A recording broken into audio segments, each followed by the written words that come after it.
Hello there, welcome to the Saroy channel and welcome to my Omnibus series. I've got so many of these omnibuses that are going to come out so that you'll be able to listen to an hour's worth of stories, which I know you're going to love. You know, the thing is that telling stories is such a fine art, and it's something that was practiced hundreds of years ago when people didn't have the technology that we have today.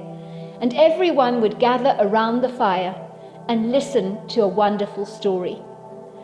And also, what is so wonderful about a story is that personally, I think it is the best way to go to sleep. Every night when I go to bed, I always listen to stories. And that's something that parents used to do with their children. It's something that they still do with their children. There's nothing better than a good story. And so I hope you're going to enjoy this series. And before we start, I just want to say, do subscribe to my channel because you don't want to miss out on anything. Because I'm in for the long haul and I want to make sure that you get the most stunning stories to go to bed with at night or to listen to when you want to be one of those people sitting beside the fire and listening. Don't forget to subscribe to my channel and let's get started. I hope you're going to enjoy the omnibus. Dear Sarah, and all your lovely listeners, from whence I was a little girl, I always remember being rushed to the hospital with ambulance sirens wailing and flashing red lights racing through the streets of Seattle at 100 miles an hour, and worried ambulance staff hovering around me like buzzing worker bees, taking my heart rate and all my vitals.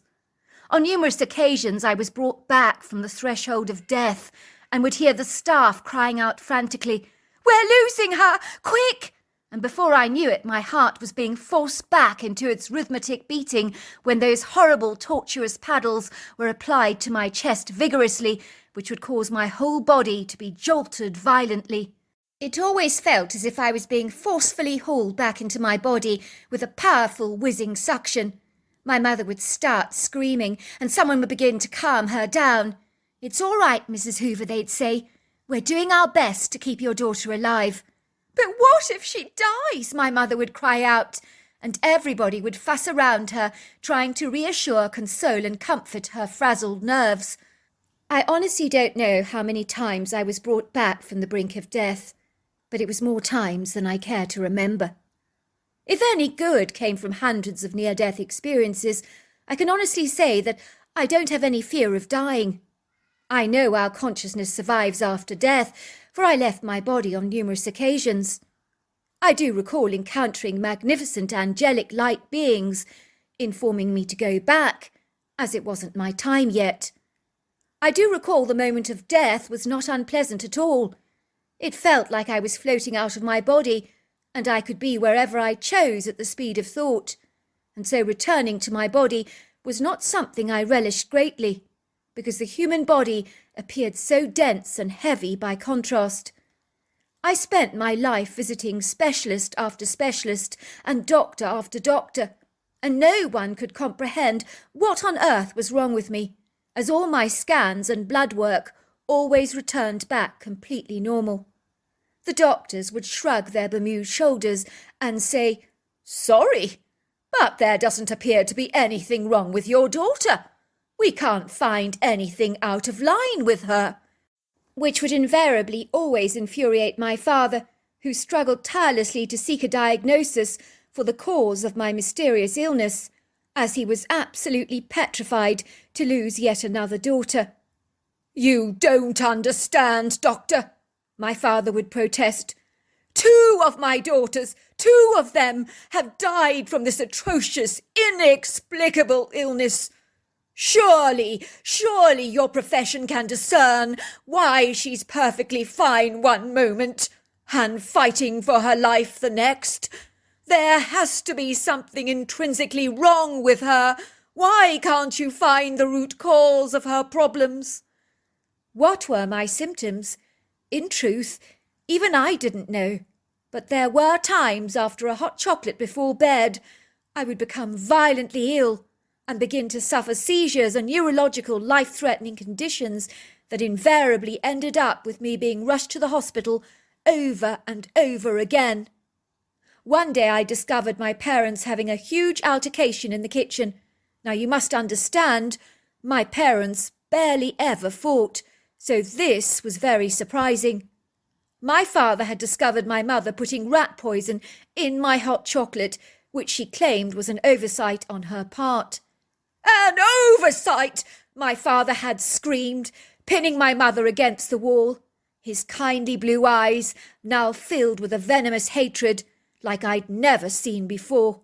It rarely scared me half to death to see him this enraged, because my father was a gentle giant of a man. "Who are you, woman?" he said, staring at my mother. "You are a monster. You are sick in the head. I don't know you at all, and I don't want to know you either. You disgust and repulse me." I never did anything wrong," my mother piped defensively. "The rat poison, it was an accident. I accidentally put it in the chocolate. It was a mistake." My father did not believe her and reported the incident to the authorities at once. My mother was subsequently diagnosed with Munchausen by Proxy. What this disease meant was that she took great pleasure and delight in deliberately making her children seriously ill to maximise the attention she would ultimately receive from the medical staff and doctors. It certainly made a whole lot of sense to me, as growing up I vividly recall how much she rarely seemed to thrive on the dramas that were born about from these life-threatening events. I even remember her smug, self-satisfied look in the ambulance, and also a look of euphoric satisfaction on her face when I came close to losing my life. I do not believe for a single moment that she actually wanted me dead, but she certainly loved and relished the attention my hospital visits provoked, and of course the rather stumped, confused look on doctors' faces when they were confounded by the peculiar conundrum and enigma of my illness that engendered much speculation. My mother finally confessed and admitted to her wrongdoing, and that she was indeed wholly responsible for the tragic demise of my two younger sisters. My father immediately filed for divorce, and was scandalised, repulsed, mortified and grossed out that he had fallen in love with a woman capable of such a heinous evil. My father and I moved away to the countryside in Washington, whilst my mother was placed into some kind of mental health facility, and she was fortunate to be hospitalised rather than imprisoned, and any visits she'd ultimately have with me would be fully supervised. In truth, I hoped to never ever see her again as long as I lived, as once I understood her duplicitous role in my repetitive hospital visits, I became very afraid and wary of her, and built her up in my mind to be a Frankenstein monster of note. Over the next few years, my father lavished a great deal of attention on me, trying to compensate desperately for my being a single child. There were, of course, times that he was very protective over me, so much so that he was afraid to let me out of his sight. I also observed he wasn't keen to date other women, as uncovering my mother's secret mental illness made my father's trust towards other potential suitors diminish considerably. He was disinclined, diffident, and not eager to pursue any long-lasting attachments, and put me once again in harm's way. He couldn't do that. I could see he was suspicious of every single woman he met. I do remember him telling me once that he remembers going into the nursery when he believed my mother was in the process of smothering my sister Simone, for my sister had suddenly made the most frantic gasps and appeared desperate to breathe, almost as if she'd been deprived of oxygen for a moment. My father had raced towards the baby, and my guilty mother looked as if she'd been caught with her knickers down. My poor father suffered from guilt and feelings of self-recrimination, blaming himself for being blindly oblivious to what had been going on under his own roof, and foolishly held himself accountable for the deaths of my two sisters, the oldest child, my sister Simone, who died at 4, and my middle sister Rachel, who died at 8. And so it was that my father and I moved to Ferry County on the northern border of Washington, in a very unpopulated area where we were surrounded by dirt roads, ubiquitous trees, pretty silvery lakes, undulating verdant countryside, and beguiling mountains.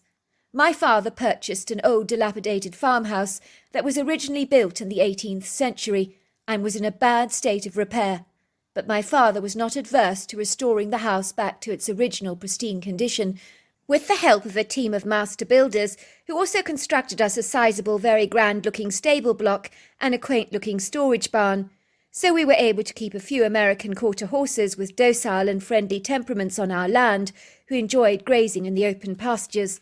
Life was good for all of us, because my father hired a full-time housekeeper called Sadie, who came from Seattle and loved the idea of living in the countryside. Sadie effortlessly resumed all the roles that would have been reserved entirely for my mother, like the cooking and cleaning, but she was also a great friend to me, and we would often go riding, cycling and trekking into the countryside together. My father was not always at home and was regularly called away on business trips, so Sadie was always there for me as a support system and a friend. I did have random sightings of the ghost of a young girl called Anna on our property, who had died of German measles in the 1800s and was covered in pockmarks all over her face. I have to admit that for me, sightings of her did not induce feelings of fear or trepidation, for she was a benign and friendly ghost. I'd often hear and see her shadowy form darting around our home, and I knew at once she was a ghost, as she was translucent and I could see directly through her. I remember she was the one that was more surprised that I was able to see her, as she assured me all the previous residents of our home had never physically observed her before, even though she had tried almost everything to get their attention. She told me she once got a glass to slide off the table, but no one sitting around that table was even slightly disturbed by the incident, believing that the glass was just not straight. I was to discover that although Sadie could sometimes hear a child's laughter in our home, or the pitter-patter of tiny feet racing up and down the sweeping staircase, she'd also seen a ball bouncing up and down the landing on its own accord, but she'd never ever physically seen anything, but emphatically believed she could sense the young energy of a little girl. I came to the startling realization that all my near-death experiences had made me more susceptible to seeing into the supernatural realm, almost as if a sixth sense in my life had somehow been activated. I do not believe Anna was trapped on our property, but sometimes she seemed to enjoy coming back to her original home that she had loved living in as a young girl, which really was rather endearing, and it seemed that she was pleased with the renovations that had preserved the integrity of the original home and brought it back to its former glory. To the left of our farmhouse, and about 20 minutes' walk from the house, was a sizable silvery lake that lay amidst a V-shaped valley, surrounded on either side with ponderosa pines and Douglas fir trees that stretched out into a sizable mountainous woodland retreat with some open hiking trails. It wasn't uncommon for Sadie and I to picnic by the lake on a grassy clearing. We enjoyed the pretty views where on the opposite side of the water was a scattering of willow trees with curvaceous branches that seemed to attract a kaleidoscope of colourful bird life that enjoyed roosting around the water's edge and were very pleasing to observe, along with the wild ducks and waterfowl that frequented the lake regularly. One day as we were picnicking, I could see what appeared to be a tree trunk suddenly move among the rest of the trees, and it was so subtle.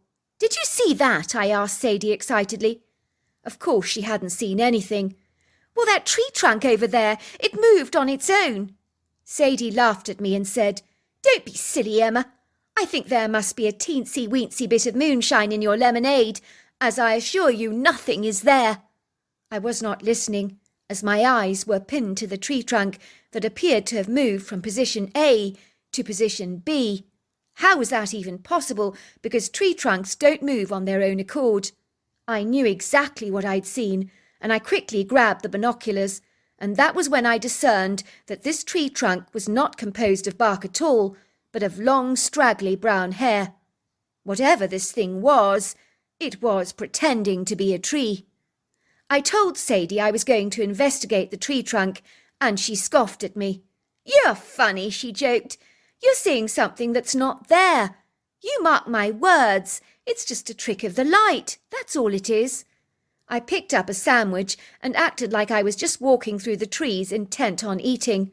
I didn't want this thing pretending to be a tree to know that I was on to his clever charade.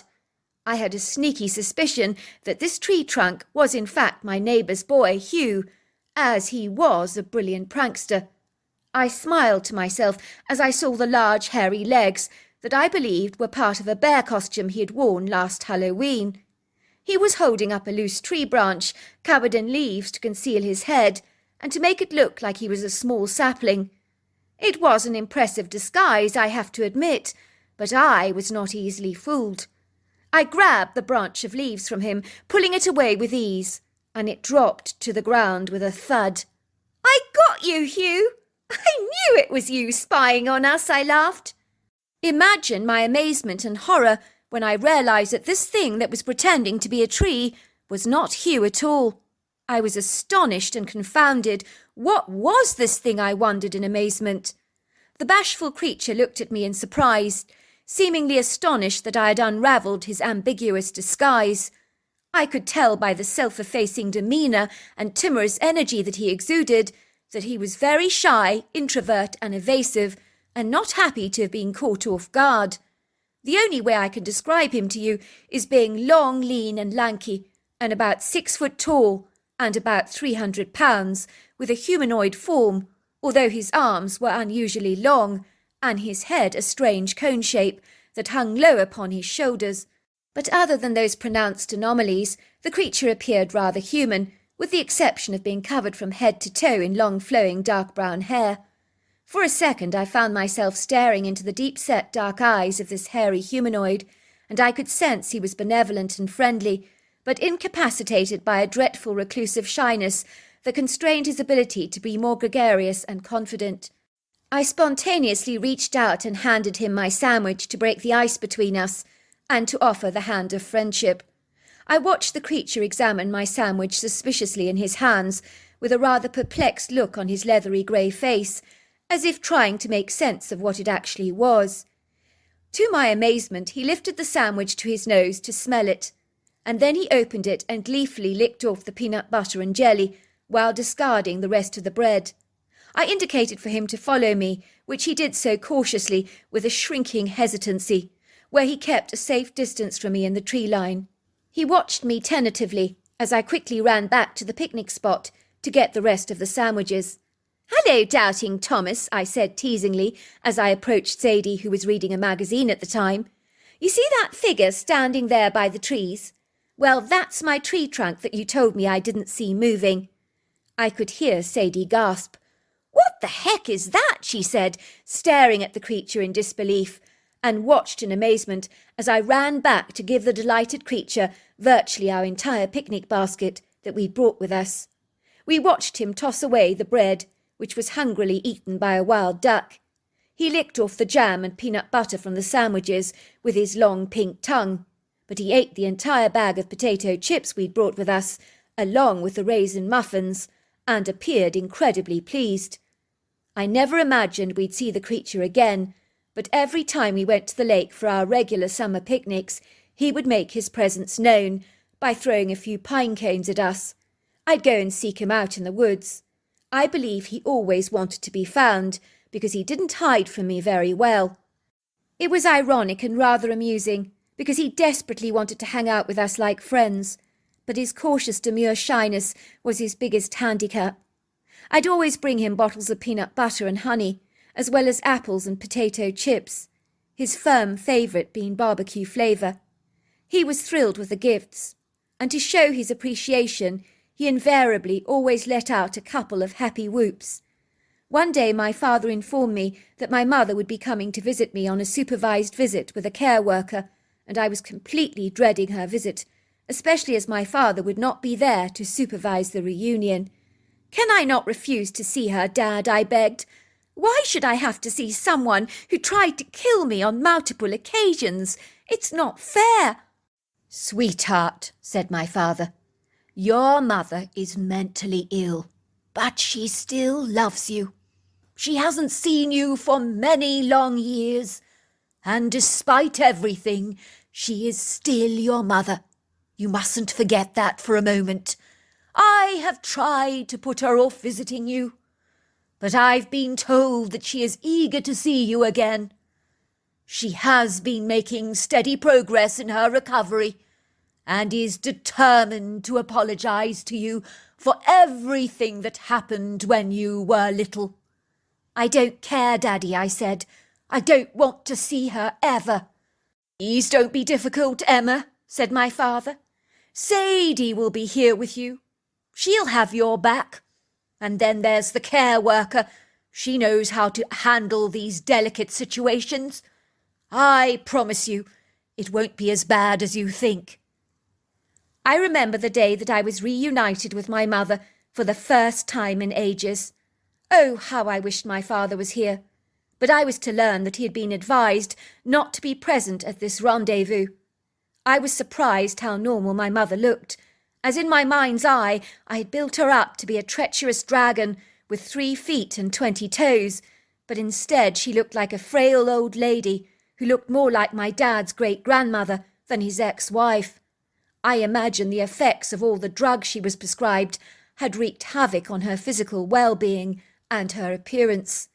Sadie prepared a picnic, and the 4 of us ventured towards the lake, as somehow being in the countryside felt less confining than being stuck in the kitchen. Sadie laid out the picnic rug over some long turf, which she flattened down with her hands. It was an exquisitely beautiful sunny day, with a still gentle southerly breeze blowing against our skins. I watched Sadie as she opened up the large picnic basket and began to open the various containers that held delectable goodies that she'd brought from the Italian delicatessens the previous day. Normally I'd have been excited by all these delicious treats, but I felt extremely uncomfortable, and my heart was thundering violently in my chest. I could feel my mother's dark, piercing brown eyes fixated on me like a hungry vulture, and I could see she was studying me intently. Why would she not stop staring at me like that? It made me feel decidedly unsettled and uneasy. And in truth, all I wanted to do was to run away and be anywhere else in the world other than on this awful picnic. "This is all very nice," said the care worker, who was trying to bring some normality to the rather stiff, unorthodox, abnormal occasion. "I'm Colleen," she said, smiling at me gently. "Your mother here has been making phenomenal progress in regards to her mental health. She's doing remarkably well. She's come along in leaps and bounds, you'll be glad to know. You have no idea how long she's been looking forward to seeing you again, Emma. She talks nothing else but about you." "It has been a long time," I said. "Your mother would like to say something to you, Emma," said Colleen. I could feel my mother's eyes on me. I didn't want to look at her, so I quickly opened the container of chocolate brownies and stared at them vacantly for ages.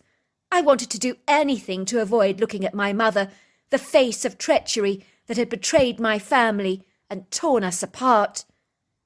"I'm so sorry, sweetheart," I could hear my mother saying, and her voice wobbled unsteadily. I could tell she was crying. I'm sorry for everything that happened. I really am really sorry. I'm sorry about your sisters and about what I did to you. It was wrong. I shouldn't."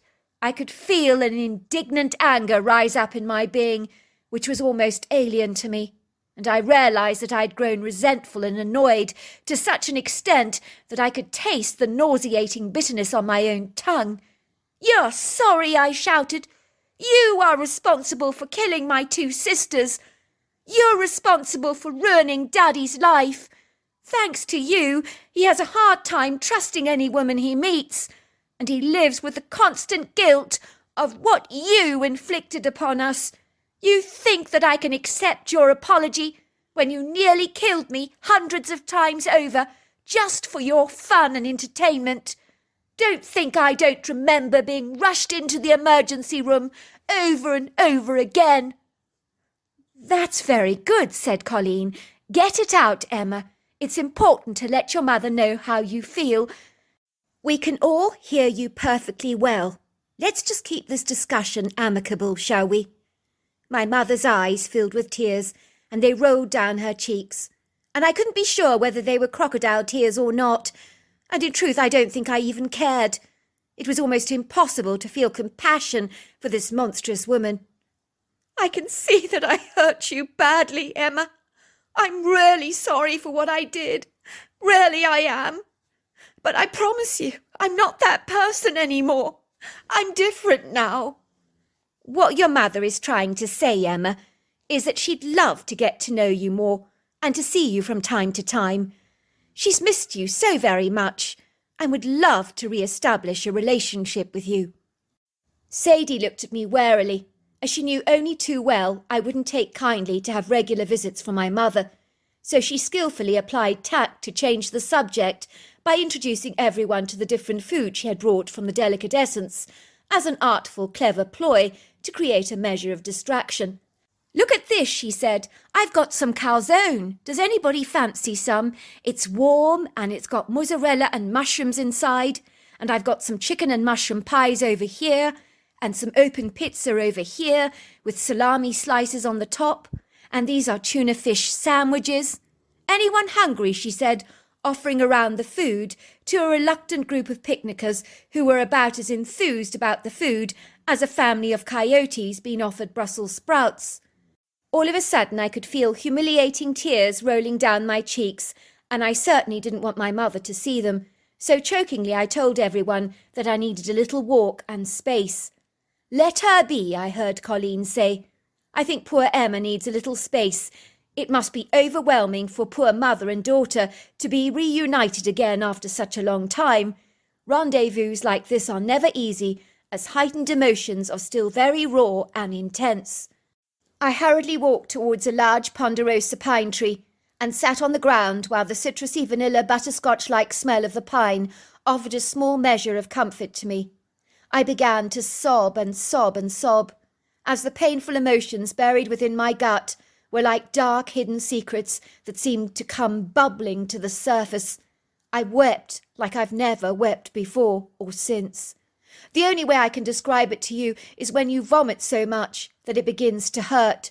Your stomach is now empty and devoid of any contents, and the more you hurl, the more painful it becomes.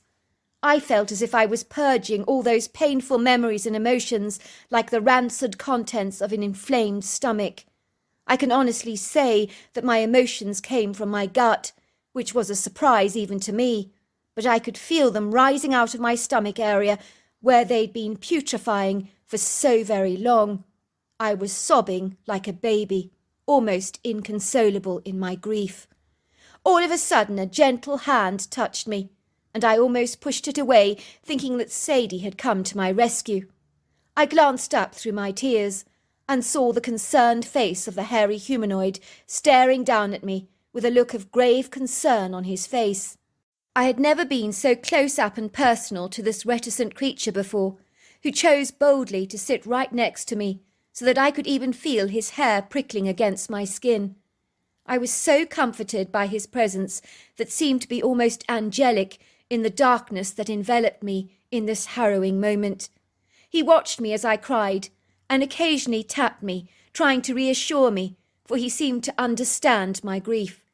He pressed a stone into my hand from the river and demonstrated for me to squeeze it as tightly and as hard as I could every time I wanted to cry. I was surprised to see that pressing the stone hard in my hands certainly strengthened my emotions, almost as if the stone itself harboured a core energy that was powerfully healing.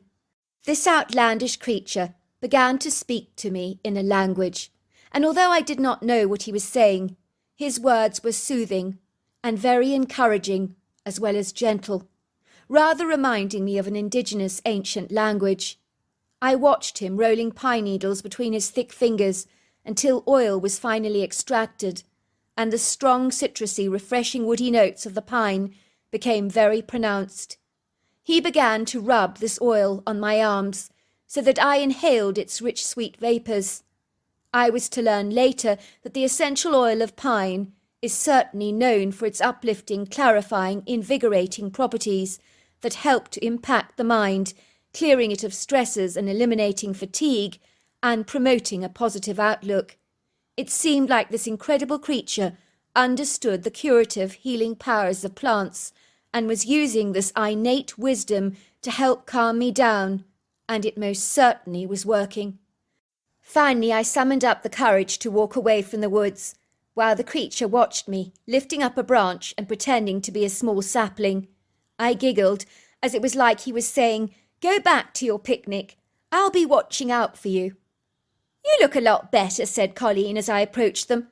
"I must say you do look calmer and more relaxed. I know this is very hard for you and your mother, meeting in such difficult, tumultuous circumstances like this, when there's still a lot of water under the bridge. But let's just take things one step at a time, shall we? How about we enjoy some of the picnic?" she suggested. I wasn't hungry and didn't touch any of the food, but surprised everybody by insisting that everything that was not eaten needed to be left out on the grass, as I had in mind that my hairy friend in the woods might enjoy the leftovers. I smiled as I saw the small sapling watching us from the tree line, and when he saw me look up at him, he waved the branch. I tried my level best to restrain myself from giggling too much, as it was hilariously funny to see one sapling among all the still trees behaving like it had been hit by a tornado. In truth, I couldn't wait to see the back of my mother, but when she did finally step into the car with Colleen to leave our premises, I found I felt a sense of guilt for being so judgmental towards her. I saw her pathetic, willowy, frail form climbing into the back seat of the car, and her brown eyes looking towards me longingly. There was a large part of me that wanted to forgive her, and another part of me that wanted to hate her for ever and ever. It was like these two powerful emotions were in conflict and were waging war against each other. Once my mother had finally left, Sadie looked at me sternly and said, "You know, I think if you forgave your mother, you would feel a great deal better about it. In my experience, bitterness eats away at you like a raging cancer, and it tears you apart. If you forgive her, you will feel so much better on the inside. In my opinion, your family has been through too much.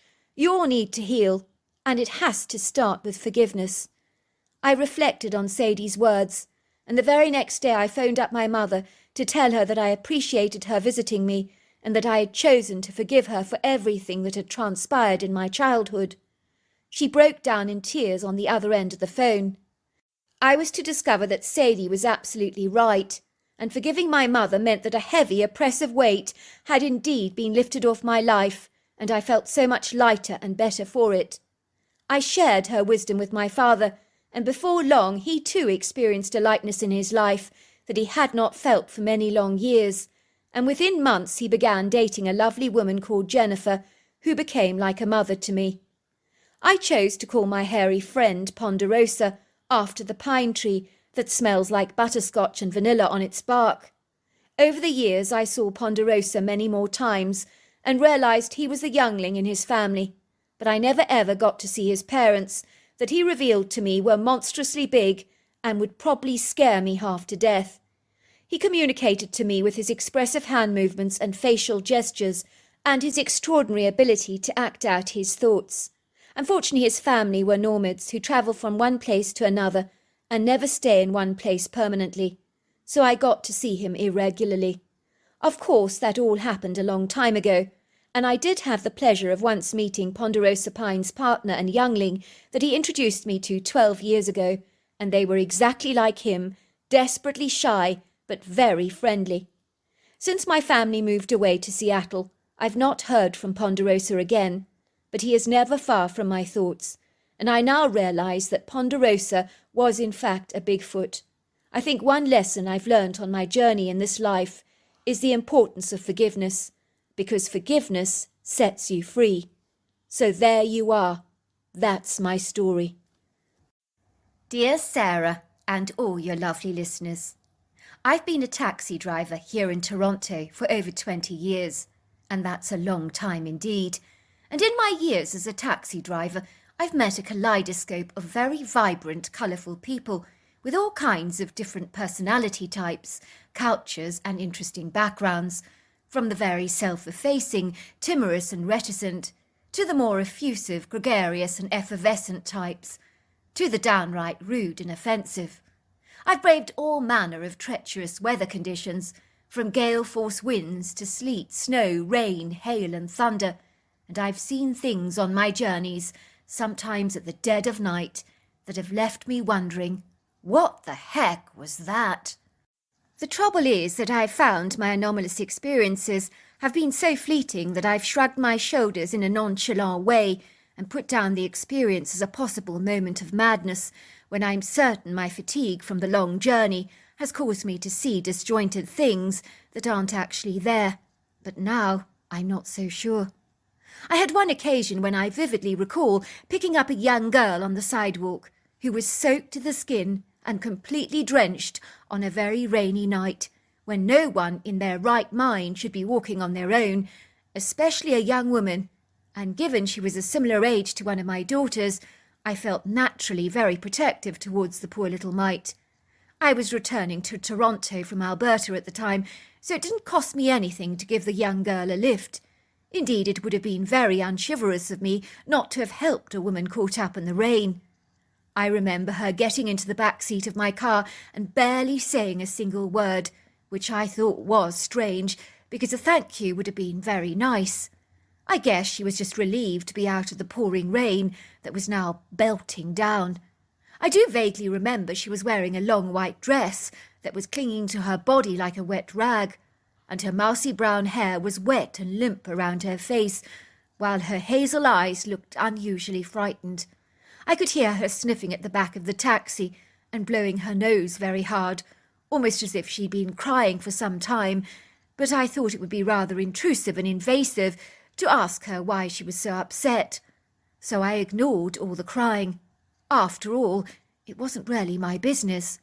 "Where do you want me to drop you off?" I'd asked her.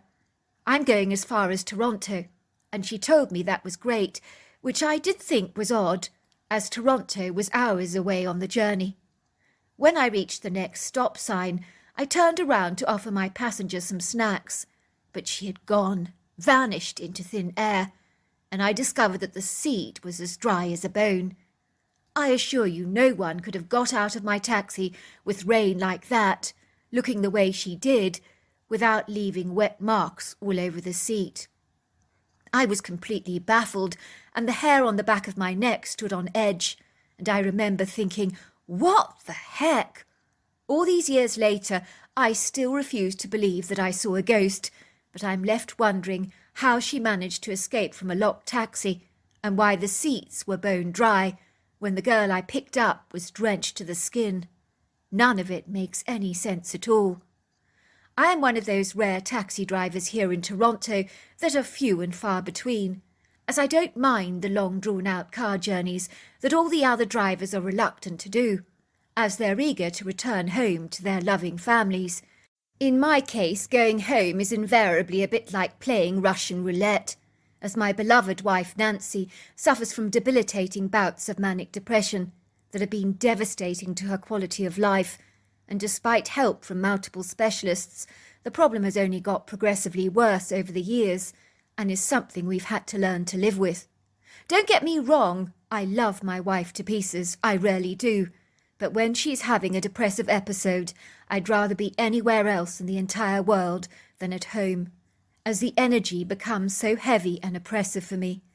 When my wife is in a good mood, our house is light, airy and vibrant, and that's when I enjoy being around her, because she's a great deal of fun to be with. In truth, it's a little like being married to two different women, and it is the amusing, carefree, fun-loving wife that I love spending time with. But the obnoxious, vindictive, depressed woman I would sooner avoid at every cost. I think my children simply couldn't wait to leave our home as soon as they were old enough, as living with a manic depressive is far from easy.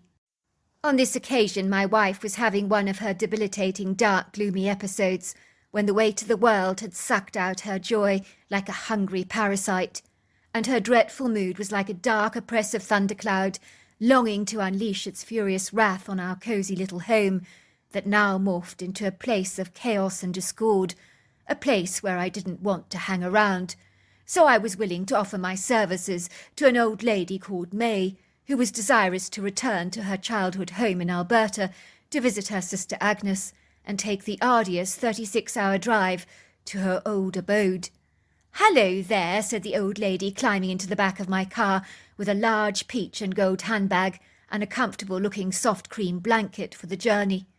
I noticed that she was a neat, willowy-looking lady, without a single white hair out of place, with a flawless peachy complexion, that was not very lined, except for around her bright piercing blue eyes. I discerned that she was elegantly attired in a smart pink cashmere cardigan with white buttons and a very stylish pair of white cotton trousers that flared at the bottom in a large square, which was exceedingly flattering. I noticed she walked with an elegance and straight, graceful pose that certainly made me wonder if she'd once been a ballet dancer or model, but I chose not to ask. "I really appreciate you taking me on this long, drawn-out journey. I'm afraid I'm not very good on trains, and I am rather frightened of flying. But driving, no, I'm not adverse to that at all. I love the scenic vistas and beguiling landscape of the Canadian wilderness that you can observe through your window, and of course all the charming small towns you encounter. Now you'd certainly miss out if you were on a plane, wouldn't you?" "You know, ma'am, you are absolutely right. I've been a taxi driver for 20 years, and never do I get tired of the bedazzling scenery. I love driving through the Canadian wilderness. The scenery is quite magnificent and spectacular, and I do get to see indigenous wildlife, so I can't complain. Over the years I've seen hundreds of wild ducks crossing the road all at once, and that was a sight to behold. Never seen anything like it again. Another time I saw a cougar and all her family of kittens, about 8 of them they were, crossing the road together, and that blew my mind, and those kittens, they were the cutest things I've ever seen." "I bet it was incredible," laughed the old lady. "It's called being in the right place at the right time. You do know that. Oh, may I ask you to please forget all the formalities? Just call me May. I can't abide standing on ceremony. It's just so pretentious. It's not my kind of thing." As we drove out of Toronto, I glanced at May briefly through the rear window and smiled to myself. I was certainly going to enjoy this trip. I could feel I connected with this little old dear, and over the years some of my older passengers had enlightened me with their depth, insight, wisdom and humour that had made my life so much richer as a taxi driver, and on the whole I did like most people, but I could see that May was very special. There was a gentle elegance to her that rather reminded me of a giraffe, although she wasn't tall, but it was just her deportment and grace that beguiled and intrigued me. "Are you comfortable, May?" I asked her. I couldn't help noticing that you were twitching ever so slightly. "You're not cold, are you? Would you like me to turn up the heater for you?" "Oh, goodness, no. I'm warm enough. Don't mind me, dear," she said. "I'm just a little nervous. I've not been back home for 40 long years or so.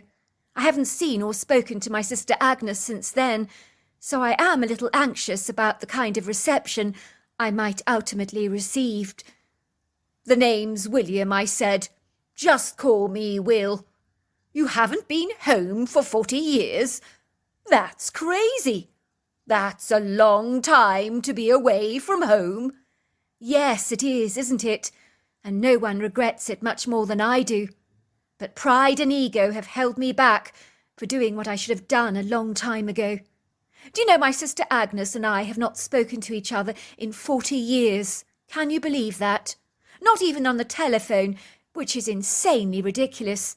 In truth, she doesn't even know I'm visiting her off the cuff like this. It's a random, spontaneous visit that could either go dreadfully wrong or I hope be a move in the right direction."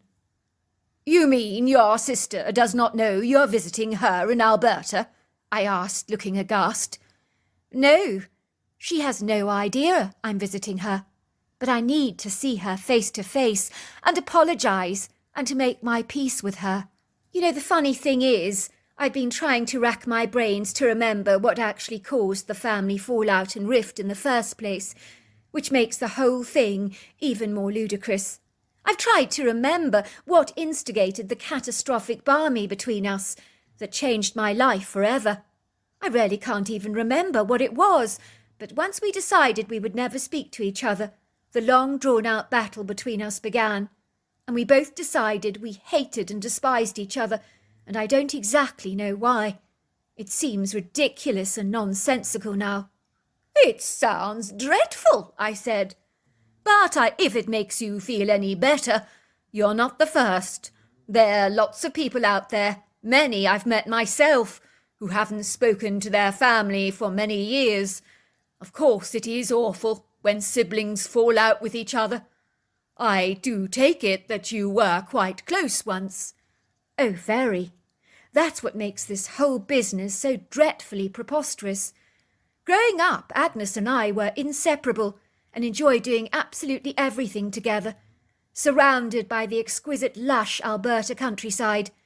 It was an idyllic lifestyle. We rode horses, bicycles, explored the wood green together, and those were the days of my life, and truly they were amazing. Believe it or not, I've rarely missed Agnes, but I have been in denial about it for so long. I haven't had the courage to pick up the phone. So, if I may ask, why this sudden change of heart? I asked curiously. What made you decide to redeem the situation and to reach out to your sister like this? I do admire your bravery and courage. I can't imagine it's easy. Well, it's simple. I'm dying. It's amazing how dying begins to put everything in perspective for you. The doctors diagnosed me with 6 months to live. You know, the dreaded big C word. Let's not say it, shall we?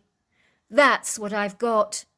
But I've refused all the chemo because I don't want to face any drawn-out sickness. I just couldn't face that. Oh, I am sorry to hear that. That is bad news indeed. Oh, please don't feel sorry for me, Will. I couldn't stand that. I've lived a rich and full life, really I have. But there is one thing I truly regret, and it's not mending the bridge between my sister a long time ago. But I'm determined to fix everything before I finally exit the earth plane. I certainly don't want my sister to have ill feelings towards me once I'm gone. Are you scared to die? I asked. If you don't mind me asking you such a personal question, and I know it's impertinent, it's just, well, I am terrified to die myself. It's something that scares the living hell out of me. I worry about it all the time. I'm not going to kid. It's a terrible fear of mine. I've seen some frightful accidents on those roads from time to time, and some of them fatal. And it's very discomposing, I assure you. Oh, finally a man after my own heart, piped May. I knew I should take this taxi ride with you. It's so wonderful to meet someone who's not afraid to talk about death and dying. It's a dreaded word among so many of my friends, and people tend to brush it off under the carpet, and they're afraid to talk about it. But I find discussing death helps me to come to terms with my next journey. Do you believe in heaven? I asked her. Well, I've been a good Christian all my life, but there are times I do find myself wondering if this is all there is, and that scares me half to death, I'm not going to lie. I often visit that place of doubt that the Bible teaches us to avoid like the plague, but I can't help it. Yes, I would like to believe that heaven is real, but I do struggle with that sometimes. Well, I'm sure it's real, I said. Otherwise, what is the point of just living and dying? It would seem senseless to me. If I can give you a word of sound advice, I'd like you not to resist the chocolate cake and some of the naughty food we're told never to eat, said May, chuckling. What are you talking about? I asked. You're intriguing me with that question. Well, I have friends older than me that have smoked like chimneys every single day of their lives. It makes me sick. And they've eaten the most atrocious food, but they're still fighting fit. And now look at me. I, on the other hand, was a saint. I exercised every day of my life, watched my diet like a hawk, resisted sweet temptations, declined alcohol, and I'm the only one in my peer group with cancer. Can you believe the fairness of it all? I mean, I did everything absolutely right, and I had an iron-cast willpower. And where did it get me? I would be at an Italian restaurant, drooling over my friend's pizza that she'd ordered. and I told myself firmly that I would be good and order the salad instead. And I regret that big time. If I could turn the clock right back, I would not have said no to that melt-in-the-mouth cheese pizza or chocolate cake. And, of course, the occasional drink would have been really rather nice, but I avoided it like the plague. And looking back, it seems so silly. A lot of things seem so silly in retrospect. I think that's excellent advice, May, if I may say so. Let's not kid. As a taxi driver, exercising is exceedingly difficult. We also have an atrocious reputation when it comes to our diets. It means we often eat on the run and don't always opt for the best healthy food, I'm afraid. But I do agree, we do only live once, so the occasional treat, well, that's got to be a good thing.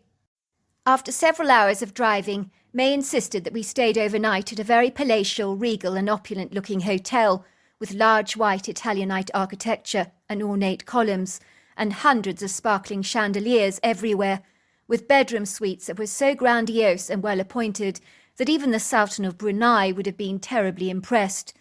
May covered all the extravagant expenses, as at her age she wanted to spread out the journey and stop for the occasional bite to eat, or to enjoy a little brisk walk in the glorious rose gardens at the hotel, and spend time at the koi pond and waterfall, reaching in the water to stroke the sleek orange bodies of the fish.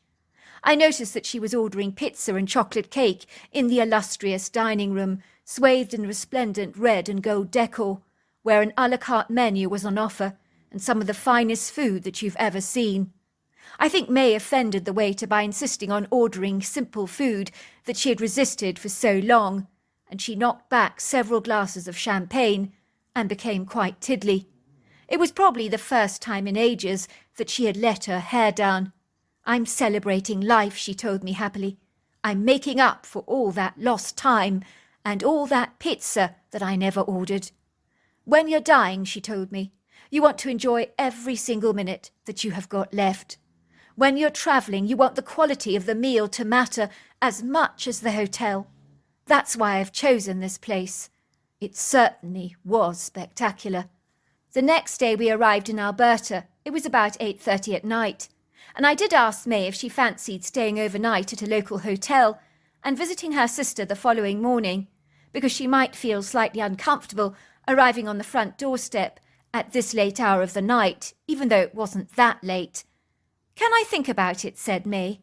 "I'd like you to drive down some of those back roads, if you don't mind, that I haven't seen for so many years. I want to see if I recognise anything, and if everything has changed."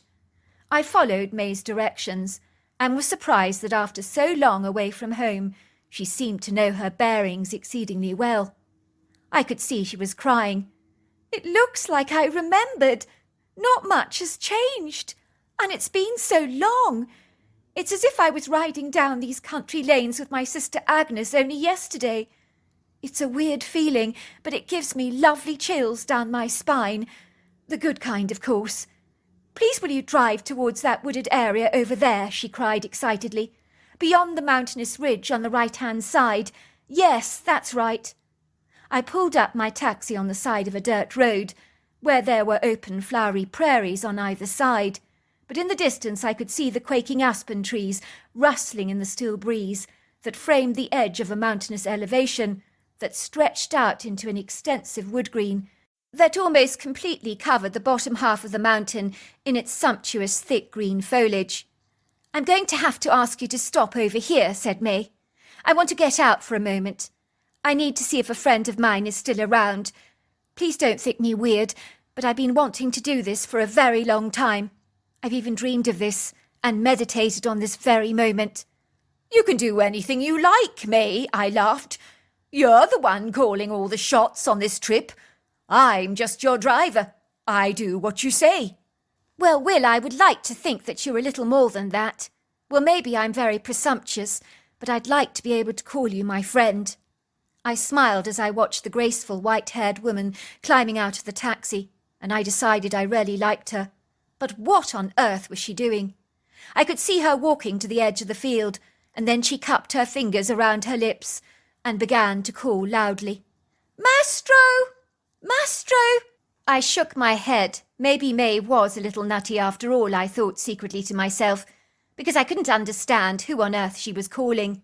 Again and again she called out desperately the name of Mastro, but nothing and no one responded to her calls, and her despondent, disillusioned face registered a deep disappointment. Mastro! Mastro! May climbed back into the car. She looked so downcast and sad. I felt very sorry for her.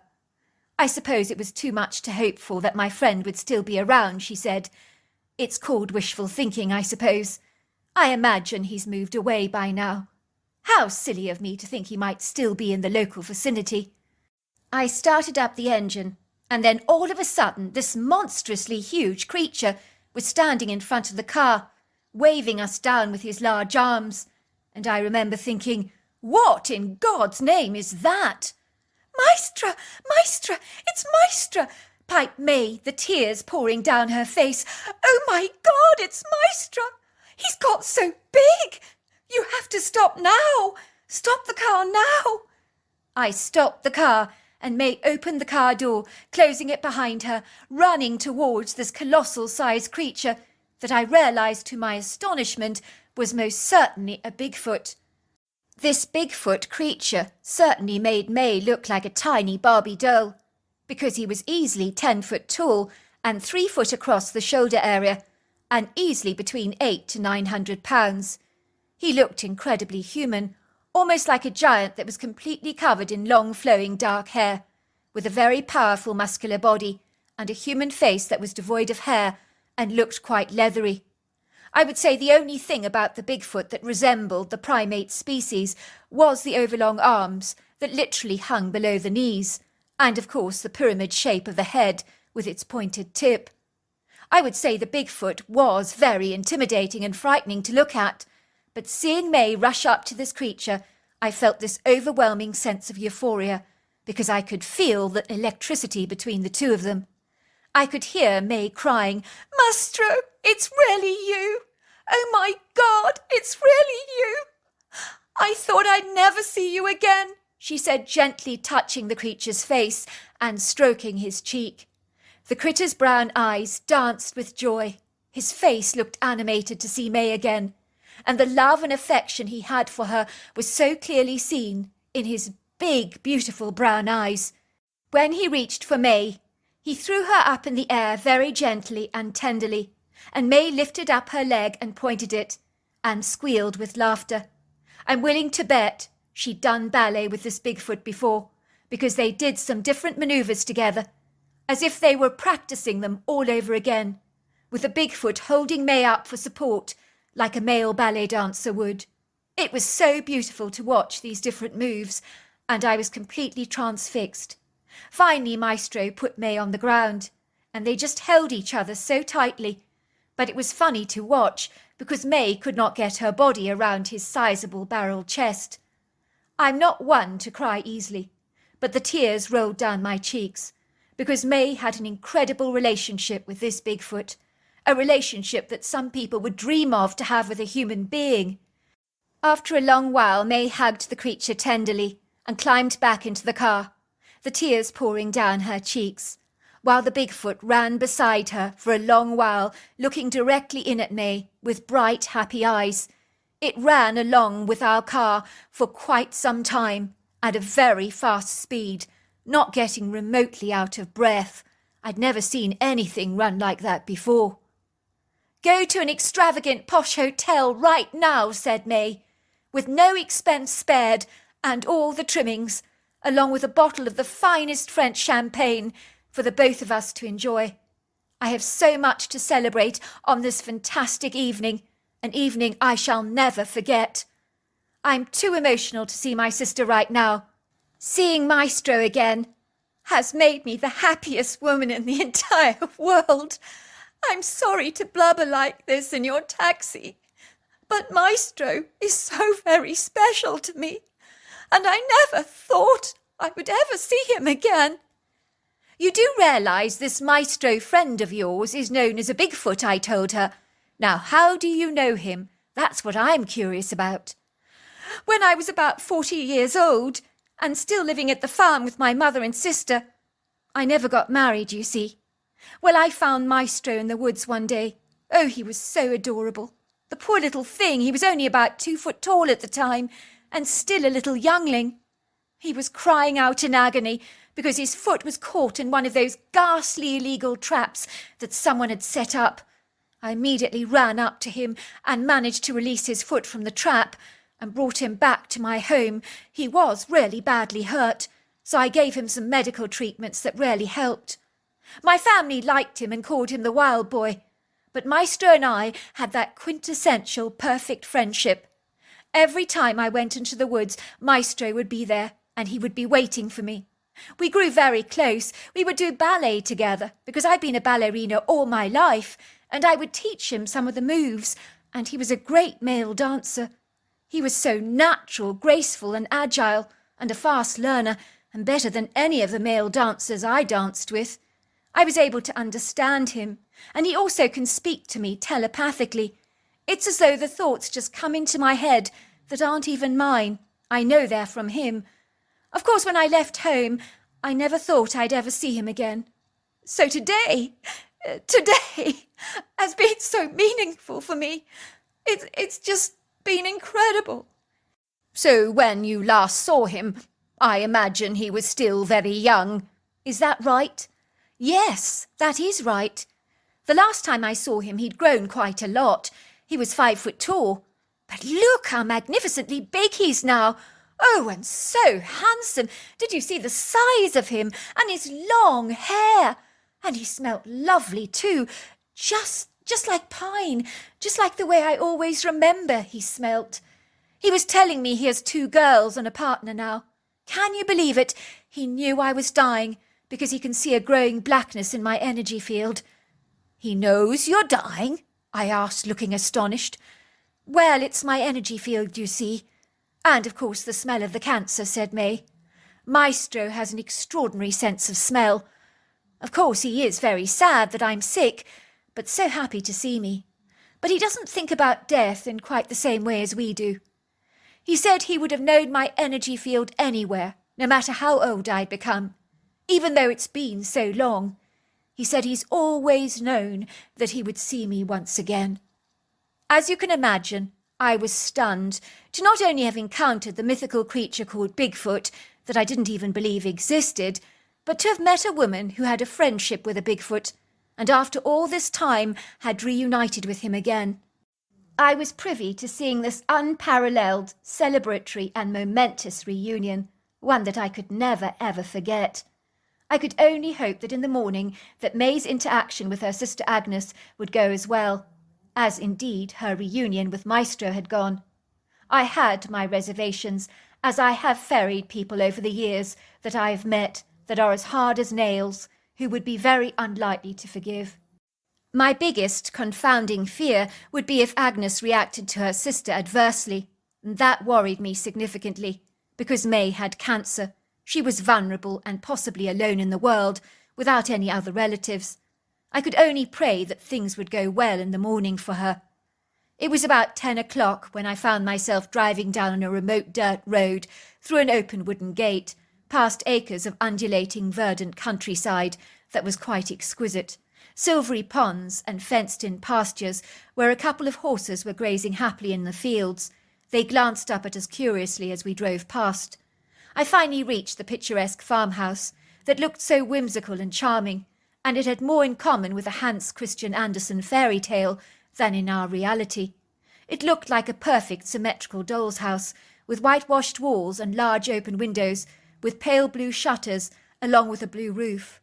I noticed that there were pale blue window boxes outside the windows that were filled with colourful blooms. "Please come in with me, Will," said May, looking at me pleadingly with her pale blue eyes. "I don't want to go in there all alone. I'm really scared." "But I'm just your taxi driver," I insisted. "Don't be so ridiculous. You're my friend," insisted May, "and I could do with a friend right now. Look at me. I'm shaking like a leaf. I don't believe I've been so terrified to see anyone in all my life as I am now." As we both got out of the car, A buxom woman who was much bigger in stature than May, with a round, cheerful face and bright blue eyes, came darting out of the house towards us. "Can I help you?" she asked us, looking at me and then at May. For a second she didn't recognise her own sister, and then she did, and she gasped.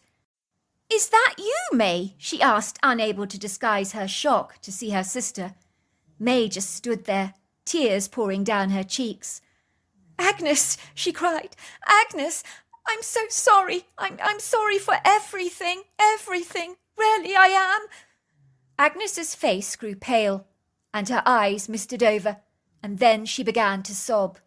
And the two sisters embraced, holding each other in their arms for a long time, both of them crying.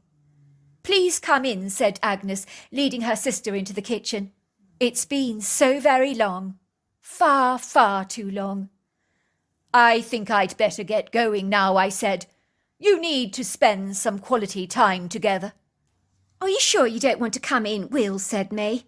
"I'd really like it if you did." "No, it's very kind of you to offer, but I think I better be going back," I said, smiling. "Give me a call when you want me to pick you up. I'll take you all the way back to Toronto, even if it's only in several weeks' time." "Well, I hope May will be staying longer with us, for a long time," said Agnes. "After all, we have so much catching up to do." I went over to hug both women, and as I got close to May's sister Agnes, I whispered to her, "Look after your sister. She's got cancer. She needs you." The woman nodded at me, her face etched with a deep sadness. I think in that moment she began to realise that there was so much wasted time because of a silly little family rift.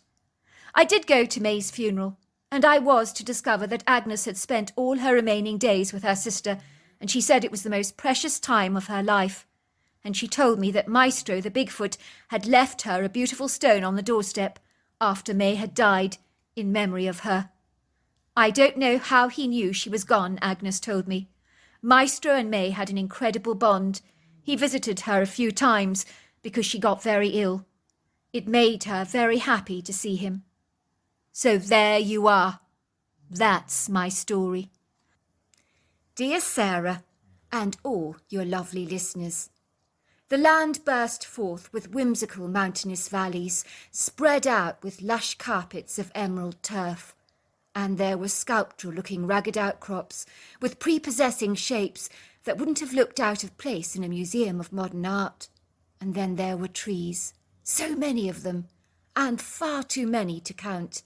Some isolated and standing alone, tall and proud like reserved strangers that did not desire to interact, whilst others clustered together in cheerful groups that were dotted around the countryside liberally. And then there was the lake, that glistened like a magical jewel in the noonday sun. And it was the shimmering silvery lake that had brought so many like myself before me to this writing retreat. The lake was bedazzling, surrounded by weeping willows with voluptuous shapely branches that cascaded over the rippling water with glorious green leaves that rather reminded me of a mermaid's hair.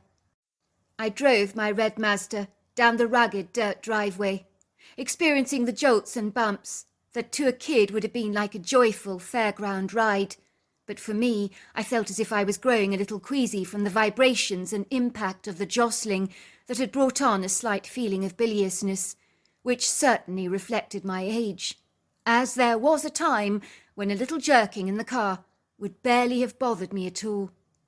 Soon I approached the symmetrical farmhouse with its bright red terracotta roof, rising up elegantly against the valley, like a vain, conceited, self-admiring woman, who knew she looked rather spectacular, and wasn't afraid to flaunt her assets, as despite her advancing age, it would seem that age was rather becoming on her, for the energies of those that had once resided within her white-painted, plastered walls was indelibly marked on every single brick in that home, rather like a permanent tattoo that simply can't be shifted.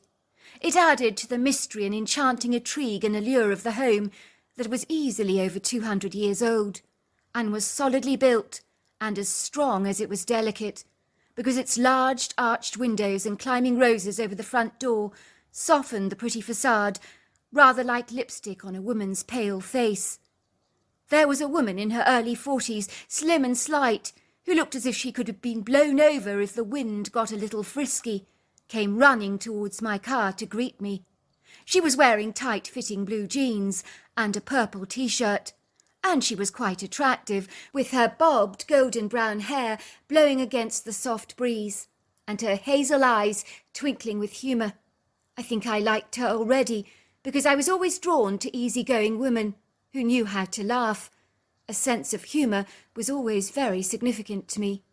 "Hello there," she smiled, taking her long, slim hand in mine, and it felt as cold as ice, almost as if I was shaking hands with a ghost. "You must be Stephen," she said, smiling. "I'm so glad to finally meet you. I'm Juliet. You'll be glad to know that there are 3 other writers on this retreat with us," she said, helping me gather my suitcases from the back of my trunk. "I'm familiar with your work, but I will be honest with you. It's not really my kind of thing. Well, I prefer mystery novels. I'm very, very fond of fiction. I enjoy all the escapism, you see. The real world can somehow be brutally hard and sometimes rather cold and austere, and I'm certainly not into that." "Well, I'm an acquired taste," I teased. "I'm like an oyster. You either love my books or you hate them." "I may remind you that oysters have pearls," teased Juliet. "So I'm not surprised that you have some bestsellers over the years. Quite a few, I believe. Good for you. On the subject of oysters, though, they can grow on you. I used to hate them when I was a girl, but now I'm quite partial to them, with a touch of Tabasco sauce, a sprinkling of lemon juice, and copious amounts of black pepper." "Well, then there's hope for me yet," I piped. "Maybe my books will one day grow on you." It was at luncheon that I finally got to meet the 3 other writers, who were all well-known authors in their own right. One was a distinguished man called Turner, in his late 60s, with a very impressive full beard of grey hair, with weathered skin and piercing pale Arctic blue eyes that seemed to look directly through you, and as a result made me feel a little on edge. Then the other was a younger man in his early 30s called Brighton, who was tall, dark and well-built, and I imagine fell on the general stereotype guidelines of what is considered aesthetically appealing to a woman, while the blonde woman with her fair eyelashes and green eyes was called Candy. I suppose she was attractive in a conventional sort of way, but as a writer I see beauty in a woman rather differently to most, and she wasn't my cup of tea, to put it mildly. Not to be unkind, of course. "I'm really rather thrilled about being on this writing retreat again," Candy told me, while Juliet was bustling around in the kitchen busily preparing our lunch. "I was here last year, and it made a monumental difference to the quality of my work. I turned out a bestseller as a result, and I haven't looked back since, so my publishers keep insisting that this writing retreat is a prerequisite for my work, because it seems to draw out my creativity, rather like blood out of a stone," she joked. "Well, that is why I'm here too," I said. "It was on the advice of my publisher, who wisely believes that hanging out with other authors helps one get rather inspired. Last year was a rough one for me. I suffered a severe bout of writer's block. There were times I thought I would never ever write again." "As bad as that?" said Candy. "Now that is a bummer. I sincerely hope that never happens to me. I still need to pay my bills, and I have a dozen Persian cats to feed, and that doesn't come cheap, because those cats of mine demand the very best and turn their noses up to anything that's not catastrophically expensive. Going back to what the 2 of you were discussing a second ago, before the subject veered onto the dietary preferences of very discerning Persian cats with refined tastes," said Turner, who began twisting his beard in a ringlet, "I believe writers getting together to brainstorm and discuss their ingenious ideas is, of course, a marvellous way of reigniting the inventive spark within us, for it helps significantly. And I think being in a beautiful environment like this, where you can meditate, take walks and ride horses across the countryside, also serves to activate the brain to become more resourceful and imaginative." "I agree," said Brighton. "Since when has a writer ever been able to turn out a great work of art, living in a concrete slab of a building, with no pretty views for enhancing expressiveness, ingenuity, and innovative ideas?" "Well, that's where I believe you're both wrong. It has indeed happened before, and has been an opportunity for many to daydream and fantasize about leaving the confines of a prison cell on the wings of one's imagination, to break the tedium of a long entrapment or incarceration. Look at the diary of Anne Frank. That was hardly written in ideal conditions. I think it was in a dark, oppressive attic, if I'm not right, where she was hiding from the Germans. Sometimes it can be horrifying, undemocratic, dictatorial conditions that can bring out the genius within us. But yes, I am inclined to agree that nature brings out the best in our work. Certainly with mine. Tell me, Brighton, I asked. I'm not familiar with your books. What sort of stuff do you write? Well, I'm into writing horror stories myself. Works of fiction, with I hope as clever twists as Stephen King. I'm hoping for some inspiration on this retreat. I'm thinking of taking some late-night walks in the darkness to bring out the quintessential fear factor for me. In my writing, of course, to set the horror scene for some of my novels. Well, I will suggest you take a torch with you, I joked. I wouldn't advise you stumbling around in the darkness in those woods. Now that would be horrifying. You could find yourself having a nasty accident. At the very least, you need to know where you're going. The lunch was incredibly pleasant and consisted of homemade vegetable soup, served with chunks of homemade bread, followed by chicken pie and salad, and then a tangy lemon souffle that rarely refreshed the palate. It truly was delicious. I was to learn over lunch, when Juliet was out of sight, that she had started this writing retreat to honour her deceased husband, who had been an aspiring author and who hadn't achieved the notoriety he had desired and deserved. But it wasn't without trying, for his work had been turned down and rejected by numerous publishers who had failed to discern the value, quality, and research of his work. "It's a really sad story," said Candy, lowering her voice into a soft whisper. "I really feel for poor Juliet. I really do. I can't imagine what that poor woman has been through. Imagine discovering your husband lying dead there in the lake and not knowing what on earth has happened to him. I couldn't imagine what she must be feeling." "How terrible," I said. "I had no idea that Juliet had lost her husband in such a despicable, awful way. But surely the coroner had some idea how he must have died. There must have been an autopsy done," I asked. "No, it genuinely looked like he'd drowned, which is very odd and bizarre because he was a swimming champion of note. So how does that happen? He was a very strong man. I gather there were 3 large scratches on his left cheek that looked like a cat scratching him. So it left the coroner befuddled and confounded, with more questions than answers.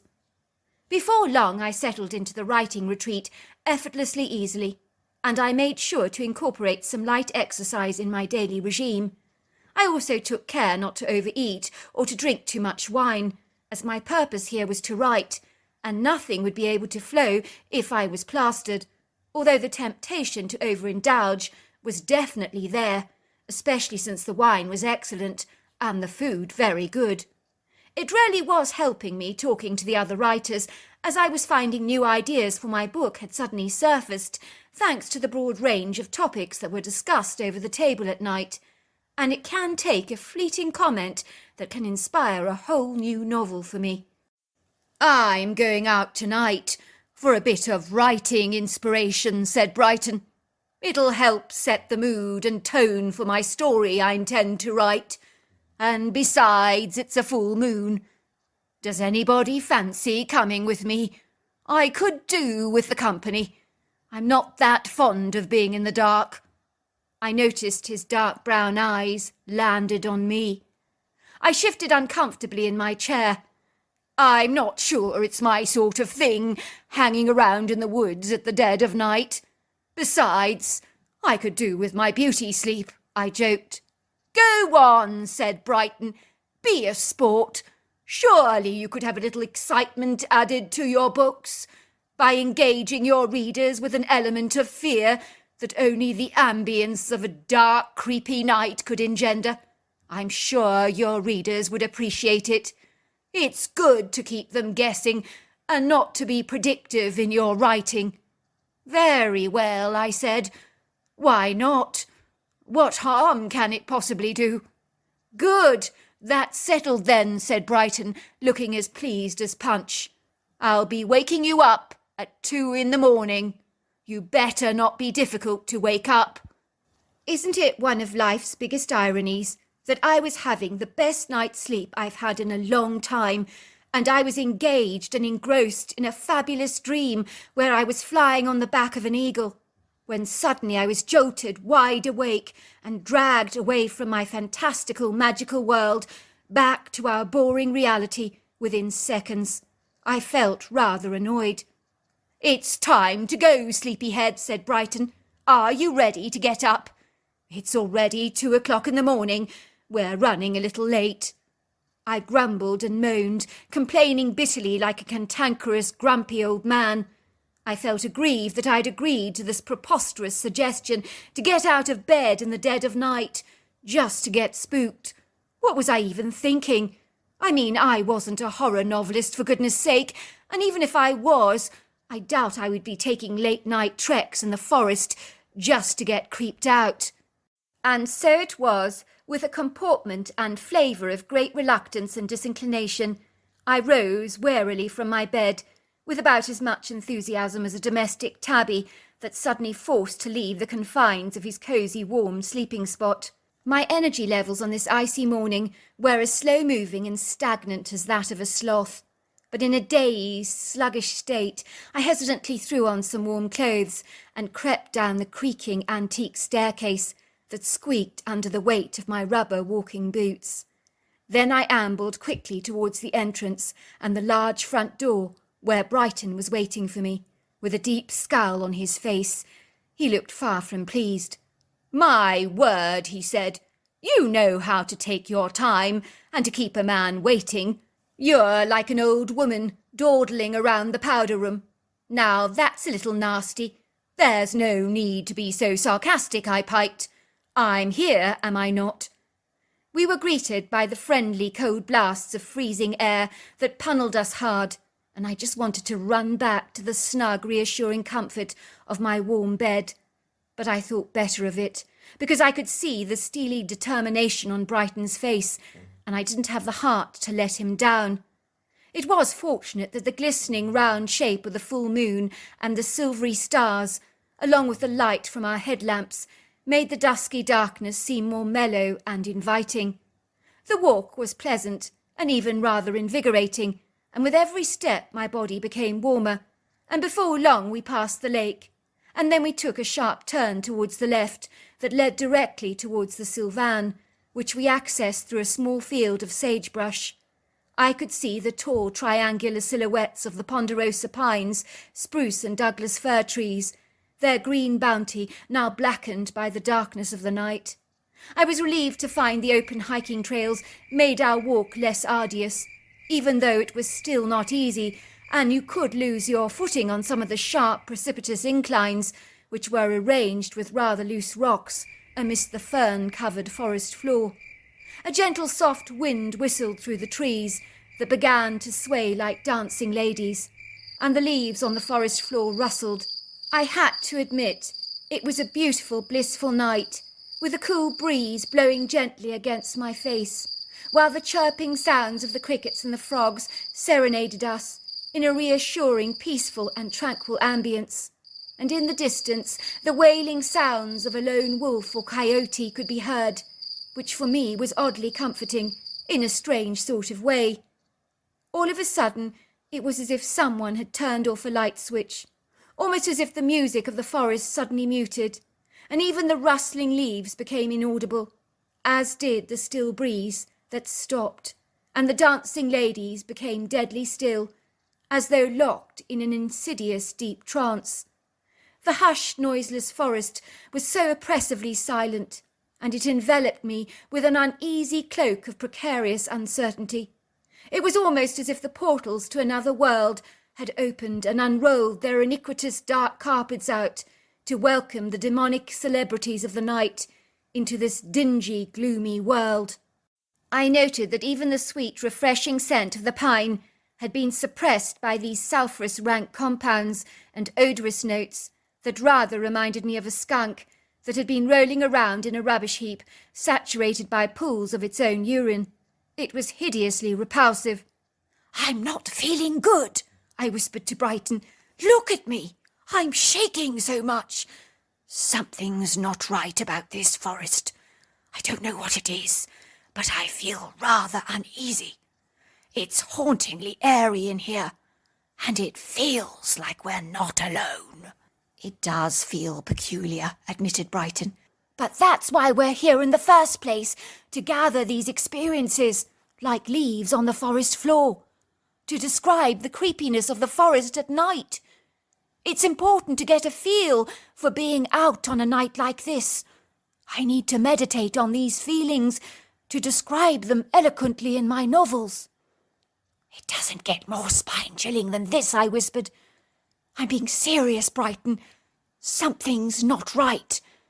I feel it in my gut," I said, rubbing my stomach awkwardly.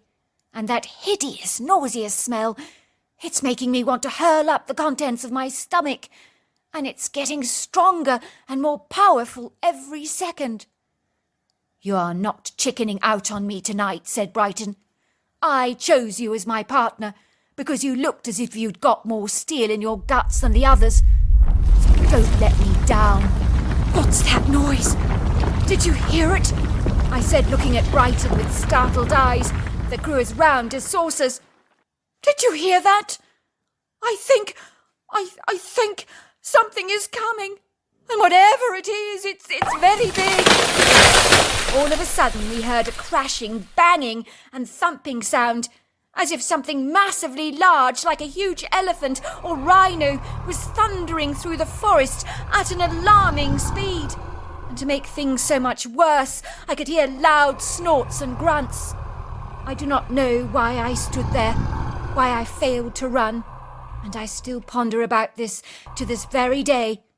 But the next thing I knew, that was moving through the dark shadows was a giant creature that towered at 10 feet tall, with gargantuan, monstrous shoulders that were at least 3.5 feet across, possibly even 4. And this thing was darker than the darkest night, and was covered from head to toe with long, flowing black hair. You could be forgiven for believing that the portal to hell itself had suddenly opened, and the devil's helper had been unleashed into our reality. I was transfixed by feelings of total horror as I gawked in astonishment at this monstrous, outlandish creature. But what was it? I couldn't imagine. It was built like a man, but it wasn't a man. It possessed features reminiscent of an ape, but it wasn't an ape either. But the details of its dark face were obscured by the darkness, yet the blazing red, malevolent eyes burned into mine, searing me like hot, fiery coals. How I longed for the ground to swallow me up. I wanted to be anywhere else in the entire world but here. I cannot describe the terror that infiltrated every area of my being, with an overwhelming sense of impending dread. I felt exactly like a prisoner on death row, being strapped to a gurney, ready to await my ultimate fate and execution. For the spirit of death was looming over me, like a dark, shadowy cloud, eager to escort me into the next world. My legs trembled beneath me. My hair stood on edge. But I was incapacitated by fear, so much so that I was a sitting duck and target for this predator, an easy meal, an offering. What was wrong with me? Why couldn't I run away? This demonical creature curled back its thin lips to expose its jagged human-like teeth, where its broken edges had naturally formed and sharpened into nasty points.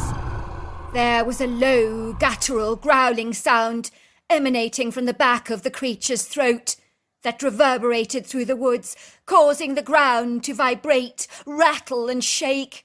And then his flat nostrils flared out, and he began to snarl. In any second, he would pounce on me. I instinctively knew I was the prey, and he was the predator. "Run! Run! Run!" the voice inside me screamed. "Run, or this creature will eat you!"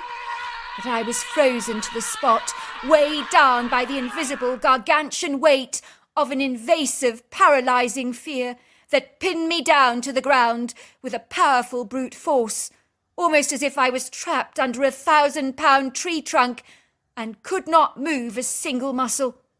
All of a sudden, the creature's attention and blazing red eyes were diverted from me to the frantic and desperate sounds of a frenzied Brighton who was trying to escape from this devil's lair.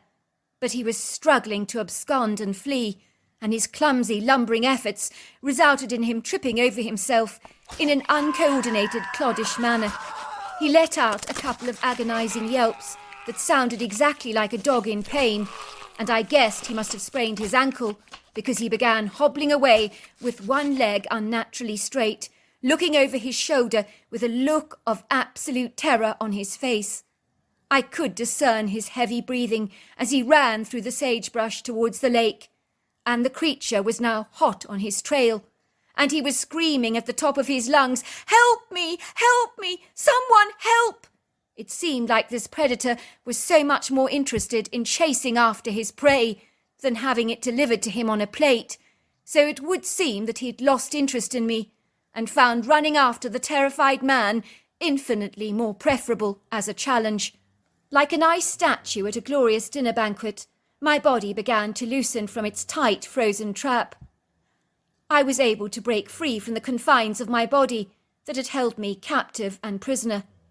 I ran nimbly through the edge of the sagebrush, past the lake, towards the house, as fast as I possibly could. And I've never run like that before, and I know I never shall again. I bolted through the front door as quickly as I could. I was completely out of breath, and sweat was pouring down my face, and my shirt was saturated with water, and I remember, even though it was a cold night, I could have wrung out my shirt, for it was that saturated. I hightailed it to the rifle cabinet in the hallway that I'd noticed earlier on in the day. It was locked, but with the back of an umbrella, I hastily smashed the glass open and grabbed a high-caliber rifle and some bullets, and off I went, running towards the lake. I could see the large creature in the water, bending over something and holding it down with one powerful hand. I began to unload my rifle directly into the creature, and I hit him in the chest several times. He let out the most ear-piercing, agonized scream that you've ever heard, and ran into the forest, and I was pretty sure he would die, for those injuries were lethal. All of a sudden, a drenched figure came bolting from the lake towards me, and I realized that it was Brighton. I've never seen anyone shake or wobble as much as he did in those moments. I began to rip off his sopping clothes for him, and grabbed him some of my dry clothes to wear, which he put on gratefully, although being so tall, my pants looked like long shorts on his legs. I honestly do not know how he managed to dress, because I've never seen anyone shudder as much as he did right then. "You saved me, bro," said Brighton, suddenly giving me a huge hug. "What happened?" I asked. "Well, the critter was running after me. He was ever so fast. I've never seen anything like that before. I knew he was going to get me. I jumped into the lake. It was my only choice, and swam away, hoping to remain hidden under a couple of fallen logs there. But this thing found me, and he tried to drown me. I was fighting to hold my breath, and then you fired, and the creature let go of his hold on me. There was blood everywhere in the water after you shot him. I think he's bleeding out somewhere. There's no way he could survive those shots." "What is going on in here? And what's this racket all about?" said Juliet, entering the kitchen, with a bemused, rather disgruntled expression on her face. She was wearing her fluffy green dressing gown, and her brown hair stood on edge in rather endearing spikes that reminded me of a hedgehog. "Do you realise what time it is? It's 4 o'clock in the morning. You two should be ashamed of yourself. You're paying guests in my home, and you've been incredibly inconsiderate and very rude. You could have woken up the whole household by now. I've been trying to get to sleep, but no, you've been making a huge commotion in here. I've been hearing frantic screams, and gunshots, actually. Oh my goodness," she said, seeing the rifle lying next to the kitchen counter. "Who's been using my rifle? What the heck is going on here?"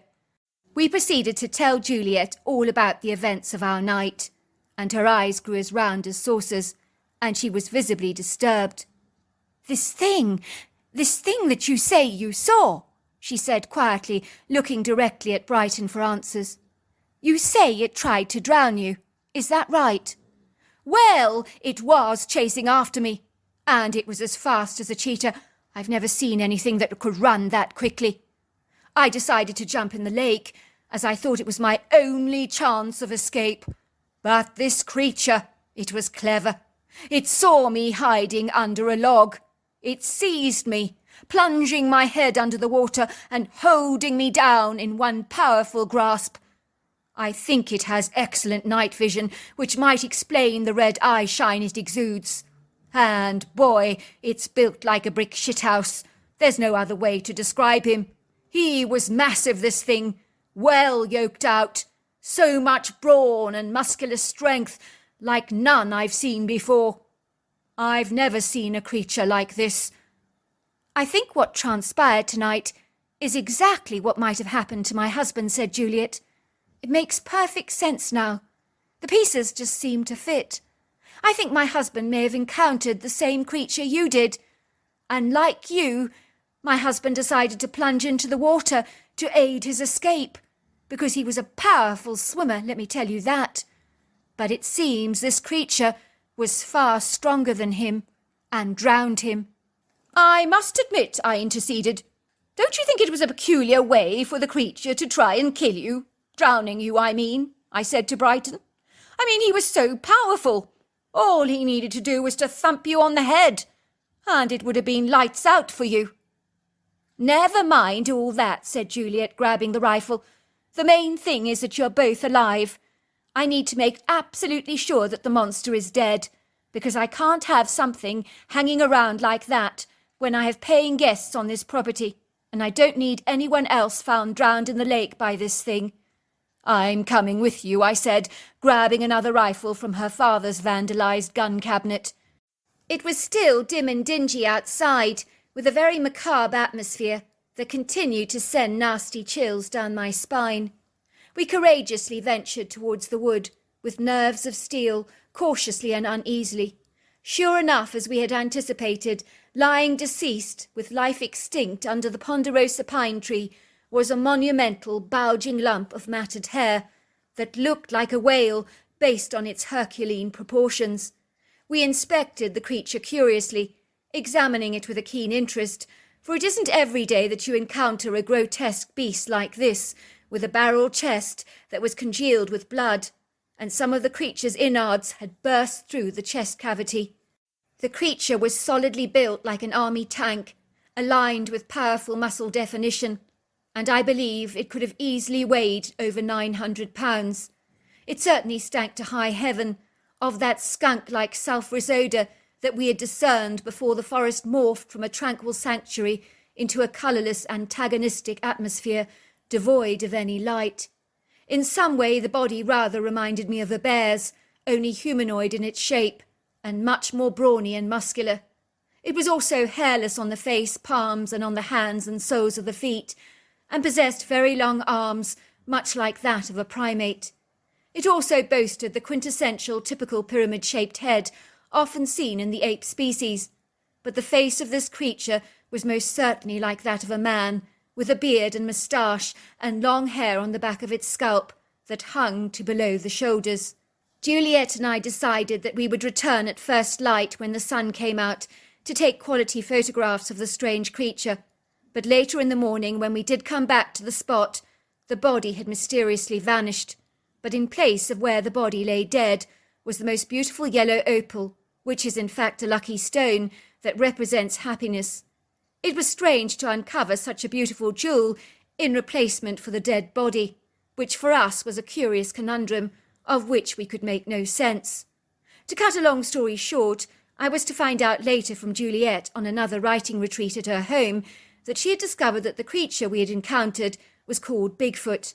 I gather a psychic who visited her home told her that the opal was a gift from relatives of the deceased Bigfoot as a way of atonement for what their family member had done to her husband and had attempted to do to Brighton.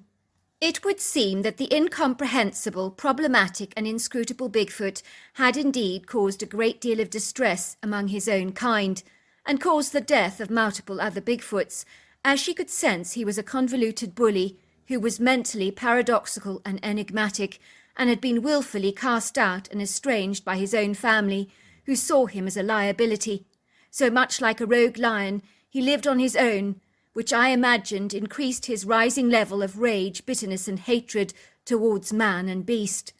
As far as Brighton was concerned, he ended up writing some bestseller horror stories, and has no regrets about his encounter with a Bigfoot, even though he came so close to losing his life that day. He told me the experience had heightened his sensitivity and his creative ability to take the terror right into his novels to a brand new level, because he knew what it was like to be stalked in the forest in the middle of the night by a demonical predatory creature. That is an invaluable experience, I can assure you, for any creative writer. So there you are. That's my story. Dear Sarah and all your lovely listeners, it was in the 1960s, the birthplace of popular culture in the film and music industry, that certainly reflected the decade's upheavals with the Cold War, civil rights movements, students' protests, and of course the Vietnam War. Yet despite all those uprisings, the swinging 60s was indeed a great time to be alive, and the music in those days was exceedingly good, as on the 5th of October 1952, the Beatles' song Love Me Do first hit the airwaves, and there was no looking back after that. I was about 16 years old at the time, living with both my parents and my younger sister Dawn on a small plot of rural land in the Pacific Northwest. Our whimsical cottage-style home was both quaint and pretty, possibly not too dissimilar to what you might find in the English countryside, as my mother's English ancestry certainly influenced her style and, of course, the layout of our home, with its whitewashed bricked walls and large French windows that invited an airy brightness into our home that decided it was never going to leave. We had a very bright pink front door and rambling yellow and pink roses that climbed up the walls with an ethereal grace. I guess you could say our home was one among many cottage-style homes of its kind in the local area, all conveniently located about 10 minutes away from town. I loved our small quaint town with its twee architecture, because it had a quintessential old-world vintage feel about it, even back in those days in the 60s, and it was oozing with so much character and charm, whilst the streets were always lined with beguiling window boxes, both in summer and spring, full of colourful blooms and pretty flowers. Many visitors to our part of the world were seemingly enchanted by the bedazzling town that overlooked picturesque mountainous views and offered them a large selection of choices from hiking, cycling and horse-riding trails, along with scenic vistas of tall statuesque Douglas firs and logpole pines scattered liberally throughout the countryside. Then there were flowering meadows, farmers' fields and lakes, creeks, ponds, and even gravel pits that provided our visitors with bountiful pleasures for their eyes to feast upon, much like a king's banquet. Ours was an amiable town with congenial southern hospitality and warm convivial people, and as kids we would visit the local diner frequently, where our parents would treat us to waffles with maple syrup and vanilla ice cream. And, of course, the best double thick chocolate malt milkshakes that you've ever tasted in your life, that they certainly seem incapable of replicating today. I liked all the people in town, and some more than others, and as kids Mr. Papadopoulos was our all-time favourite adult, as he was a man with a great presence and incredible charm that everybody just loved. He was the type of person who could walk into a room and everybody would notice him, and even perfect strangers would gravitate towards him like bees around a honeypot, especially in awkward social situations, as if anyone could put you at ease and make you feel relaxed, it was Mr. Papadopoulos. Ironically, he owned a funeral parlour in town that was a generational family business, and he knew how to deal with his grieving clients with so much sensitivity and tact. I remember he possessed the most exquisite Shire horses that you've ever seen, with the loveliest temperaments, and boy did I love those horses. If that wasn't enough, he also owned a couple of very opulent, grandiose carriages that certainly wouldn't have looked out of place driving down Buckingham Palace Road towards Chelsea. Mr. Papadopoulos hired out these opulent carriages for funerals and weddings alike. He would often give my sister and I free rides around the town in one of his horse-drawn carriages, and we would wave to people as we trotted past them, and they would wave back, admiring the pomp and ceremony of the occasion, which for us was an ordinary day that had suddenly morphed into something really spectacular and showy. I always felt like Cinderella for the day, proudly riding in that chariot up and down the streets of our town. Mr. Papadopoulos was quite an eccentric, aristocratic type of individual, and dressed as such, bearing the distinct hallmarks of a distinguished Victorian gentleman, by embracing the quintessential top hat and tails in his daily wardrobe regime, along with the shiniest shoes that I've ever seen in my life. And he even possessed one of those fancy old-fashioned pocket watches that he would use to check the time. I warmed to this gregarious, effervescent, sparkling gentleman who had the most cheerful brown robin redbreast eyes and sported a very long, full walrus-style moustache which had earned him first place in a local competition, something he was exceedingly proud about. I believed he looked after that moustache with such meticulous care, and even boasted that he had a specialised comb for his walrus. One pleasant morning, as my sister and I, along with my mother, were exiting the local bakery, where the delicious, sweet, rich, spicy smells of cinnamon and butter permeated the air with its robust, lush, mouth-watering fragrances.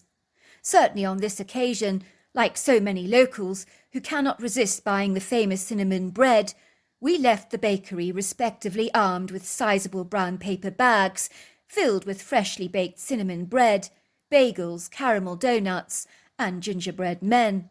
We bumped into Mr. Papadopoulos, and our spirits lifted immeasurably from the very moment we saw him. "By Jove," he said, smiling at us brightly with a warm, infectious grin that could most certainly have melted the hardest ice. "It's good to see 3 very beautiful ladies out this morning. Why, I do believe the day has become infinitely more brighter, and there must be about to be a rainbow bursting out into the sky." My mother flushed a bright pink colour. "Mr. Papadopoulos, if you continue to flatter us any more, our egos will be far too big to be able to fit back into our car," she teased. "Oh, well, it's awfully good to see you all this morning. Oh, did you hear about poor Felicity Potter? It's a dreadful business, and such a pitiful shame, if you ask me." "No," said my mother, gasping in astonishment, for she knew the Potters well, and Felicity had always been a good friend of the family's, even though she was about 6 years older than I was. "Felicity," said my mother, "has something happened to her?" "She's completely vanished off the face of the earth," said Mr. Papadopoulos, looking very aggrieved. "I gather she was meeting her boyfriend out here in town. Very agreeable fellow he was, too. Well-spoken and polite. I believe they had dinner together at the Italian restaurant. You know, the new one in town, run by that rather dapper gentleman from Naples. The food is so excellent there, and I've been meaning to take the wife for ages, as I gather the spaghetti carbonara is quite extraordinary. Anyway, I was told that the boyfriend escorted Felicity back to her white beetle and kissed her goodbye. I believe she made the short journey home and was never seen again. It's a bizarre case, and the sheriff, well, he's very befuddled by the situation, as there's no trace of Felicity nor her car. What about the boyfriend? Whispered my mother, lowering the tone of her voice in case anyone could hear her. Are you sure he hasn't got something to do with her disappearance? You know what they say, Mr. Papadopoulos, about murders. They're closer to home than you might actually think. Mr. Papadopoulos stroked his walrus moustache reflectively, almost as if it was a lovable cat. Well, from what I've learnt, the boyfriend has a squeaky clean reputation, according to the sheriff. Very nice lad, too. Devastated about Felicity's disappearance, for it seems that the two of them were beginning to talk wedding bells. Oh, my word, said my mother, gasping. How is Maureen taking it? I can't imagine. I mean, she and Felicity were so close. I can't imagine as a mother what it would do if my two daughters, or even one of them, vanished. It would tear me apart. Maureen's not doing very well, I'm afraid, said Mr. Papadopoulos. I've been asked to do a memorial service for her daughter, on her behalf, of course, and I'm going to throw out all the pomp and ceremony for the occasion, free of charge, with the Shire horses and carriages dancing down our streets. How very thoughtful of you, said my mother. It's certainly a lovely idea, and very kind of you, but isn't it a little premature? I mean, can you really be sure that Felicity is dead? I mean, you do hear of teenagers doing runners. Not Felicity, sighed Mr. Papadopoulos. She was a true homebody if I ever saw one. I'm afraid Maureen believes her daughter has truly gone. And I have to agree with her. I think she's right.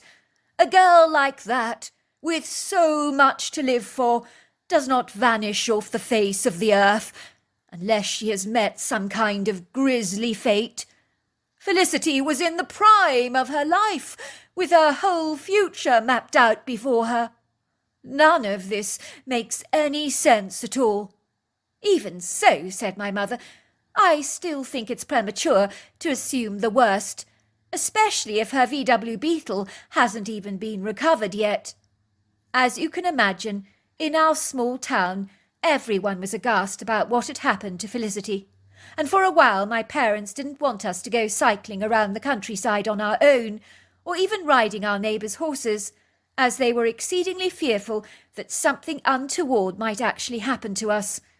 And some of the residents, filled with fear, were locking their front doors every single night, for many emphatically believed that there was a prowling human predator lurking in our midst, that was responsible for the heinous murder and duplicitous abduction of Felicity Potter, and the question on many people's minds was who would be next. Now remember, said my mother, warning us tirelessly over and over again, to such an extent that she began to sound like a broken record, never ever talk to strangers or accept sweets or cool drinks from anybody you don't know. Do you understand? Yes, mother, we would say. One day my mother had invited some friends over to tea, as in those days tea parties were quite customary among the local women, and all took turns to host a tea party about twice a week. It was an informal, happy gathering, where the girls would somehow get together for fun and social interaction. Who's coming to tea? I asked my mother, as I watched her bustling around her vintage green kitchen with its white cabinets, rather like a busy bee, making salmon and cucumber sandwiches and placing Chelsea buns, chocolate brownies and apple and custard doughnuts onto a silver tray, along with her delicate periwinkle china from which she intended to serve out piping hot cups of English breakfast tea. The living room always looked very cosy and warm, with walls painted in a bright turquoise and white couches scattered with brown and gold scatter cushions, and a crackling fire burning away happily in the marble fireplace. It wasn't long before 8 women were drinking piping hot cups of tea and nattering away about all kinds of trivia, and invariably in a trice I could hear them discussing the Felicity Potter case, which was the highlight of town gossip. "Dreadful business," said one of the women called Dorothy. "I'm afraid to go to sleep at night, knowing that there's a monster lurking around there that's responsible for killing Fiona. The question, who is he? That's what I want to know." "Talking about monsters," came Susan Evington's voice. "Did you hear about what happened to Mr. Doyle last Tuesday night? Horrible, horrible story," she said, contorting her face in disgust. "I can't even get my head around it." I could hear the room go very silent and become ominously still, as all ears listened intently to Susan's story, with every eye in the room focused on her every single word. "Well, I've known Mr. Doyle now for many long years, and I assure you he's a man of distinction and honour. He's not inclined to make up fraudulent, bogus claims, but what he told me is hard to digest and take on board, but I'm inclined to believe his account, as preposterous and outlandish as it sounds. Now, Mr. Doyle has been lodging with us for 15 years now. He's become like a member of my family, and yes, I will admit he has the odd glass of port from time to time, as he reckons it keeps his rheumatism at bay. On Tuesday night he left our house at about 6 o'clock and went to play bridge with old Mr. Riley. And yes, they did have the odd tipple together. I'm not going to deny that, of course. Anyway, he was on the local bridge road. He was driving back his Chevy Corvette at the time. You know, the one over the lake on the way home. That was when he saw it." "Saw what?" asked all the women at once, in an elevated chorus of voices. "The monster, of course," said Susan. "He told me that at first he thought he was hallucinating because he may have had one drink too many, but he always handles his drink remarkably well, and knew that what he was seeing was real, and wasn't a result of a hallucinogenic intoxication. This thing was grotesque, hideously ugly, but built exactly like a man in its humanoid shape, and it towered at 6 foot tall and stood up on 2 feet like a man. It possessed a head rather like that of a wolf or a dog, and it was covered in grey hair, and it grimaced at Mr. Doyle with a discomposing death stare and malevolent eyes that were traffic light red, and it growled at him like a ruthless, vicious, savage dog. Mr. Doyle said he avoided looking into the blazing red eyes because he said they were almost hypnotic. He was trembling so much as he drove back, and this thing was running alongside his Chevy. He perceived the mysterious beast to be much more intelligent and calculating than a dog, but he said this thing was evil, cold-blooded and diabolical. Of course, when he got home, he was too scared and intimidated to get out of his Chevy, in case the sadistic, depraved dog or creature, whatever it was loitering around there in the bushes, hoping to pounce on him unawares. It was a very cold night, but Mr. Doyle refused to come out of the Chevy until the sun set over the horizon. He's now too terrified to go out on that bridge road at night again, and hasn't played bridge since. "I'm really sorry," said my mother. "I don't mean to be rude," she said, shaking her head vigorously. "But Susan, you're asking us to believe in something so farcical and harebrained. I mean a human dog-like creature, really, that seems humanoid and stands on 2 legs. That's preposterous. You can't surely expect us to believe that." "Well, I know Mr. Doyle really well," insisted Susan, "and he wouldn't make this up. He's a very unassuming man who does not like to draw attention to himself. He's actually quite shy, really." "I believe him," said Margaret. "I seem to remember my grandfather talking about such a creature, and I remember that when I visited Egypt not too long ago, there were pictures of men in hieroglyphics with heads like wolves, which were wearing skirts, which may suggest these creatures have been around for centuries." Eavesdropping on the conversation that was progressing, I was predisposed to agree with my mother, and although I liked Mr. Doyle very much indeed, I wasn't inclined to believe in his ludicrous claims and overtop story that bordered on the insanely bizarre to the downright nonsensical, until one night, that is, when my mother and I had an encounter with the mythical beast ourselves, and the experience certainly shifted and transposed our view of reality completely, making us brazenly aware that this inexplicable, enigmatical world is not what it seems. It was during the night when my family had long since retired to bed, and were awoken to the loud, inauspicious, baleful ringing sound of the telephone. And at that time of the night you always feared the worst. Was someone dead, I wondered in horror, as who would phone us at this late hour of the night? I could hear my parents talking together in hushed, urgent tones, and I tiptoed towards my parents' bedroom to listen in on their conversation. By this time my heart was thundering violently in my chest, as I wondered what could have possibly happened. It had to be something terribly bad, surely. "But you can't go now," protested my father. "Look at the time. It's 12:30 at night. It's a ridiculous hour to be going." "I can't leave her without any migraine medication," my mother piped.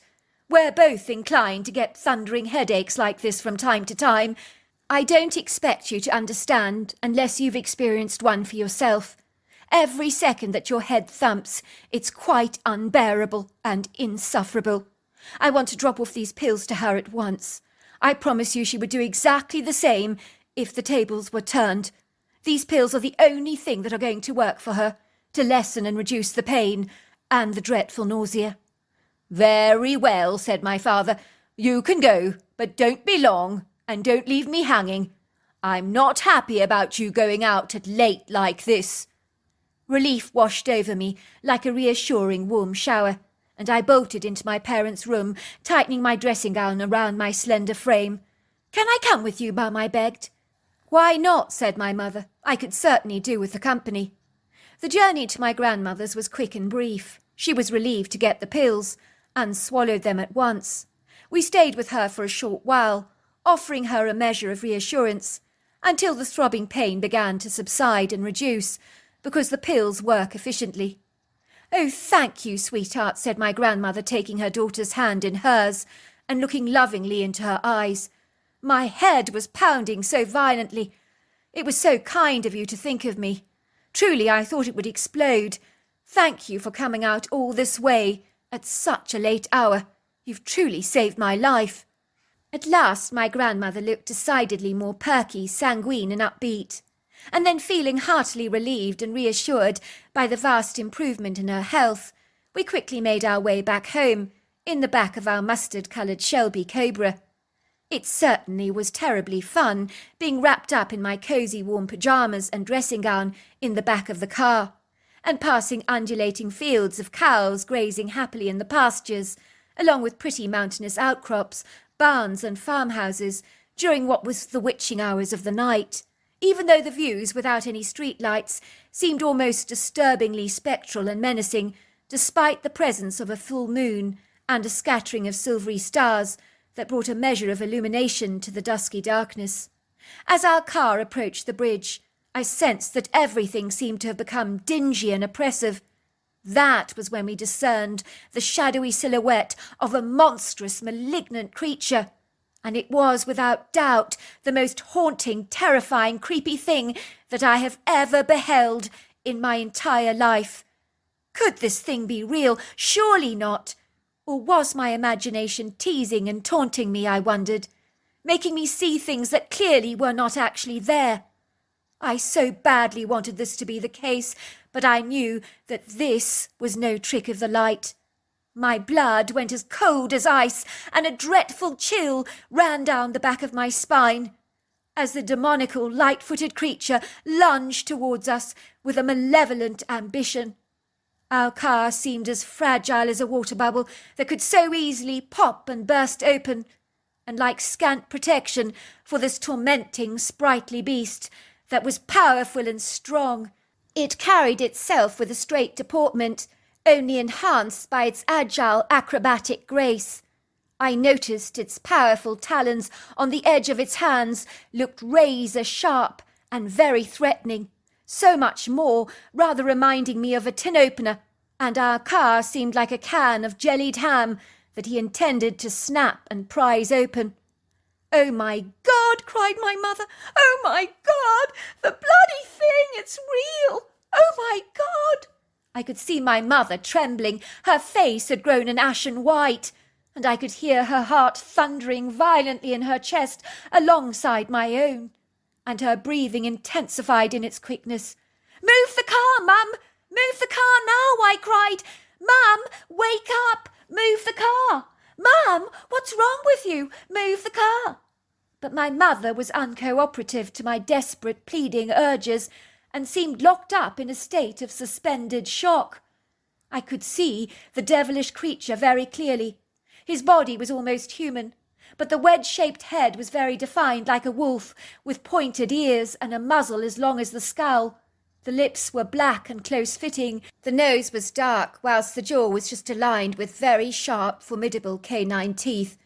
The creature intentionally displayed them to us for the purposes of subduing and intimidating us. He growled, and the low guttural sound that emanated from the back of his deep throat was so distressing that our car began to rattle and vibrate from our very own trembling. This esoteric, beastly, ambiguous thing had substantial, razor-sharp cutting talons that he ran along the length of our car and used to scratch on my passenger door, which he began to try to yank open, and I began to scream and scream and scream. I could see my mother was completely transfixed and mesmerized by the creature's red eyes, and it was like they bored into her like a pistol-grip drill and held her in a pronounced hypnotic trance from which she could not escape. In a matter of what seemed like seconds, my mother seemed to be driving our car precariously towards the edge of the bridge. What was she doing? Was she going crazy or something? It was almost as if she was being guided by a pair of unseen hands. Oh my goodness, we were now in perilous danger, for it would seem with a single jolt to the left or right, our car would ultimately lose suspension, and we would invariably be tipping over into the lake, plunging, sinking, and slipping into its murky depths. And the pitch-black darkness would greet us, welcoming us to our new abode, this bitterly cold, watery grave. "Stop!" I screamed. "Stop, Mum!" I said, pulling up the handbrake as hard as I possibly could and stepping down on the brake. All of a sudden, a large, hair-covered, shadowy creature ran swiftly towards our car, yanking it forcefully away from the edge of the bridge with a seamless grace, using its powerful overlong arms and hands and replacing our car back into the middle of the road. I saw there were 3 of these strange humanoid beings. They had human-like faces and furrowed brow ridges, leathery dark complexions and deep-set dark eyes. They were covered in long, flowing, dark brown hair and looked like wild primitive men, although there were indeed some ape-like influences to their appearance, namely in the arms and the low-slung arch shape of the head that seamlessly appeared to fold into the shoulders with no apparent evidence of a neck. I could see there was no love lost between the wolf-like beast and these wild men, as they seemed like arch-rivals, and the hatred that they expressed between each other was immense, and was so tangible you could actually feel it. The wolf-like humanoid, with its muted grey colouring and bushy tail, became even more antagonistic and aggressive towards these humanoid creatures. He lashed out fearlessly towards them, growling, snarling, scratching, and making a high-pitched yelping sound that reminded me of a coyote. The fearless beast, with its egocentric, narcissistic characteristics, was not scared to put up a big, bold fight, even if it meant surrendering to a brutal death, for this creature was haughty, smug, and exceedingly arrogant. But he was outnumbered by the daunting size of the wild men, who were much more powerfully built than he was, each probably weighing 700 pounds and having the brute strength of a sizable beast like a rhino. I promise you this, the ground reverberated, trembled, and even moaned as all 3 wild men growled at the beast and then pounced upon his body, standing upon him with their oversized feet, pinning him down beneath their muscular legs, trampling him with the sheer intensity of their crushing weight that culminated in the sounds of bones pulverizing, crackling, and snapping like bubble wrap. The painful, anguished yelps of the wolf-like beast faded into the night as it finally surrendered to its deadly fate. Then there was stillness, as everything became so quiet and subdued that you could have heard a pin drop. For a moment all three wild men stood as still as statues, their eyes connecting with each other in a meaningful dialogue in which no words were expressed or spoken. I watched in horror as one of these gallant, lofty humanoid beasts tossed the body of the wolf-like humanoid into the depths of the lake, as if it was the most disgusting piece of trash that completely repulsed them. The three wild men danced jubilantly under the light of the moon, and their dancing was not much different to yours or mine. They were making happy whooping sounds, for they were delighted to have defeated a long-despised foe, who they held in so little regard. For a while the creatures almost forgot their viewing audience back at the car, and then three sets of eyes so gentle and kind stared in at us with expressions of grave concern. I mean, these creatures were formidable, intimidating, and even scary to behold, but I know that there wasn't a bad bone in their colossal bodies. I'm in no doubt they were checking to see if we were all right, and despite their obvious reticence and elusiveness, they genuinely cared about our well-being. And I think, being all male, they were protective towards us being female. I know it sounds crazy, but I certainly felt their shielding energy envelop us, much like that of a loving father, who would do anything to save his children. I think without any manner of exaggeration, the love these lofty, majestic, intimidating creatures exuded towards us really was profound. Even my mother is in agreement of this fact, for she too would describe experiencing the gentle, solicitous chivalry of these powerful beasts that I now know to be Bigfoot. And although others may not have had positive interactions with these strange creatures, our experience has led us to believe that not all apples are the same from the barrel. I believe these beings would have gone out of a limb to save any other human in distress, like a brother or a sister. We watched the creatures gliding away into the woods beyond the bridge that fringed the lake, and as they moved their arms swung like people engaging in a power walk, and their pace was fast and efficient, and then they were gone from our sight. For a moment my mother and I sat still in silence. We said nothing, for indeed there was nothing to say. We were lost in a world of our own making, trying desperately to make sense of what had actually transpired. Truly for us it felt as if two beings from another world had entered our reality. And then we began to realize that there is a lot more going on in the forests of North America than previously meets the eye. I suppose it rarely makes sense, for so much of America is certainly unexplored wilderness. My mother and I made a pact that we wouldn't tell anyone what we had seen that night. I mean, what would be the point? Who would actually believe us? My father did wonder why my mother's car was so scratched up, but we told him nothing. He was so cynical and sceptic. My mother wasn't desirous to try and persuade him about what we'd seen, so she decided to say nothing at all. "I don't understand," he complained. "You went on a trip to drop off a few pills with your mother and returned from your journey with a car so scratched up, with no explanation as to why. It certainly doesn't make any sense at all," he said, looking confounded. "You're right," my mother said. "There are some things in life that make no sense at all, but we have to learn to live with those mysteries." In my book, those were poignant words. My mother left an anonymous note with the sheriff telling him that the body of Felicity Potter would be found under the lake. My mother said that she was sure of that fact because of the hypnotizing effects of the wolf-like beast on her, that had made her fall under his manipulative spell. Henceforth a diving team was recruited by the force, and 2 cars with dead bodies were indeed found submerged at the bottom of the lake. One was never identified. My mother and I believe that these 2 female individuals had dubious encounters with the wolf-like humanoid. If it hadn't been for the bold, certain intervention of the 3 creatures called Bigfoot, we would definitely be lying at the bottom of that lake, and people would be saying, "What happened to the Macys?" as like Felicity Potter, they vanished into thin air, never to be seen again. So there you are. That's my story. Dear Sarah, my name is Jenna, and I grew up in the early 60s. I always remember the Yeti being a part of my life growing up. I never considered them different or unusual as a creature. I just always knew that they were real. I did not see them a lot growing up because they were naturally elusive by nature, but my father used to call them the foresters, and I knew he had a great respect for these marvellous ambassadors of the woods.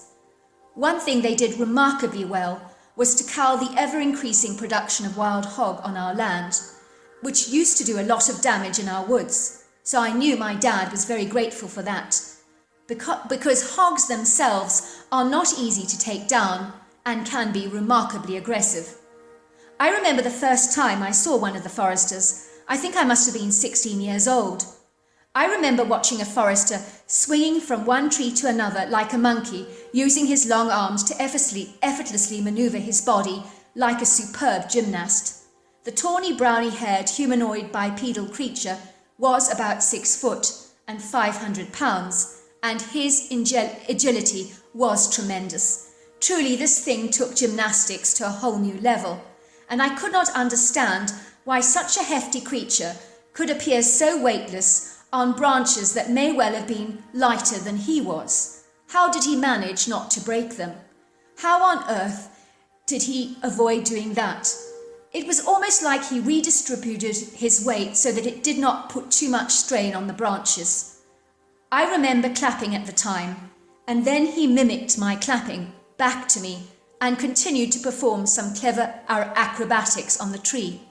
I could tell he enjoyed my response to his performance, and by the looks of him, I think he enjoyed showing off. I got up and walked to a nearby tree and tried to imitate the creature. I was surprised that he hadn't run off into the woods, but continued to observe me trying to perform my chaotic stunts that made me look hideously clumsy. I even did a handstand on the grass with a couple of cartwheels, but the creature was not remotely impressed by that. He looked at me sorrowfully, turning his head to one side and chatting pitifully as if he thought my performance was utterly dreadful, and of course it was. Next to him I was like a sack of huge potatoes that had no natural rhythm, no coordination, and absolutely no agility. Another time as a young girl I was swimming at the creek with my brother Adam, and we were splashing around in the water with absolute delight, and suddenly we saw 2 female foresters watching us, and they appeared to find our swimming very amusing. Even though they were on dry land, they started to mimic our behaviour in the water with the movements of their arms. I really got the impression that they enjoyed watching us. It was almost like they were watching a movie that was hilariously funny, because they chatted excitedly in gibberish, backwards and forwards while they continued to watch us. My father said that the foresters loved children, especially the females, who were very protective over their young, and I always got the impression that they liked us, and that if we ever got into trouble of any kind, that they would always help us. I just knew that for a fact. There were times when a few of our fat chickens were pilferaged, as well as fruit from our orchards and vegetables from our garden. My father always knew that it was the foresters, and he didn't mind at all sharing any of our produce with them. In fact, my mother was an amazing traditional southern cook, and whenever she made an excess of anything, she would leave it out for the foresters in a basket at the edge of the woods. They always returned that basket. It was normal during the day to hear whistling in the woods, and even chattering sounds of the creatures talking. They never attempted to hush their voices around us. Even when we never saw them, we always heard them at night, and we would sometimes hear wood knocks, owl calls, and my father would tell me that the foresters were getting ready to hunt, and they were communicating with each other during the hunt and working together as a team to take down a deer. Every year at Thanksgiving and Christmas, my father would place a bright fairy light on the trees, and we would sing Christmas carols like the First Noel and Once in Royal David's City. I promise you we could see red eyes shine at 7 feet off the ground as the creatures gathered together in a group and watched us singing. Sometimes I wondered if we were singing for them because they were our only audience. At night, if you saw a forester in the woods, it would almost look ghost-like and menacing because of their unfortunate large dark forms. They would look like a mass of black with long spidery arms and red eyeshine, which could make them look a bit demonic and scary. Also, the way the foresters moved was so seamless and fluid, you could be forgiven for believing they were floating above the ground, which obviously they weren't. So I really believe if I had not known any better, I might have thought the portals of hell had indeed opened. During the day we rarely saw the creatures, but if I did, it would be in passing and would happen so fast because they would move like the wind. You would get a flash of a dark humanoid creature darting across your field of peripheral vision. It would happen so often that I knew it was not my imagination, so seeing them up close and personal was rare. I really believe we only ever saw them out of random chance, or because they chose to reveal themselves to us. I knew when Thanksgiving came they sensed it was a special time of the year for us, and I could tell they loved the bright lights on our outside trees, because they did take down some of our Christmas lights and tried to put them up on top of a tree in the canopy in the woods. But without electricity, they invariably did not work. Of course, they never understood why. My father would go out into the woods to shoot a turkey for Christmas and Thanksgiving, and he had his eyes on this humongous turkey that he never managed to take down, and I know it frustrated him.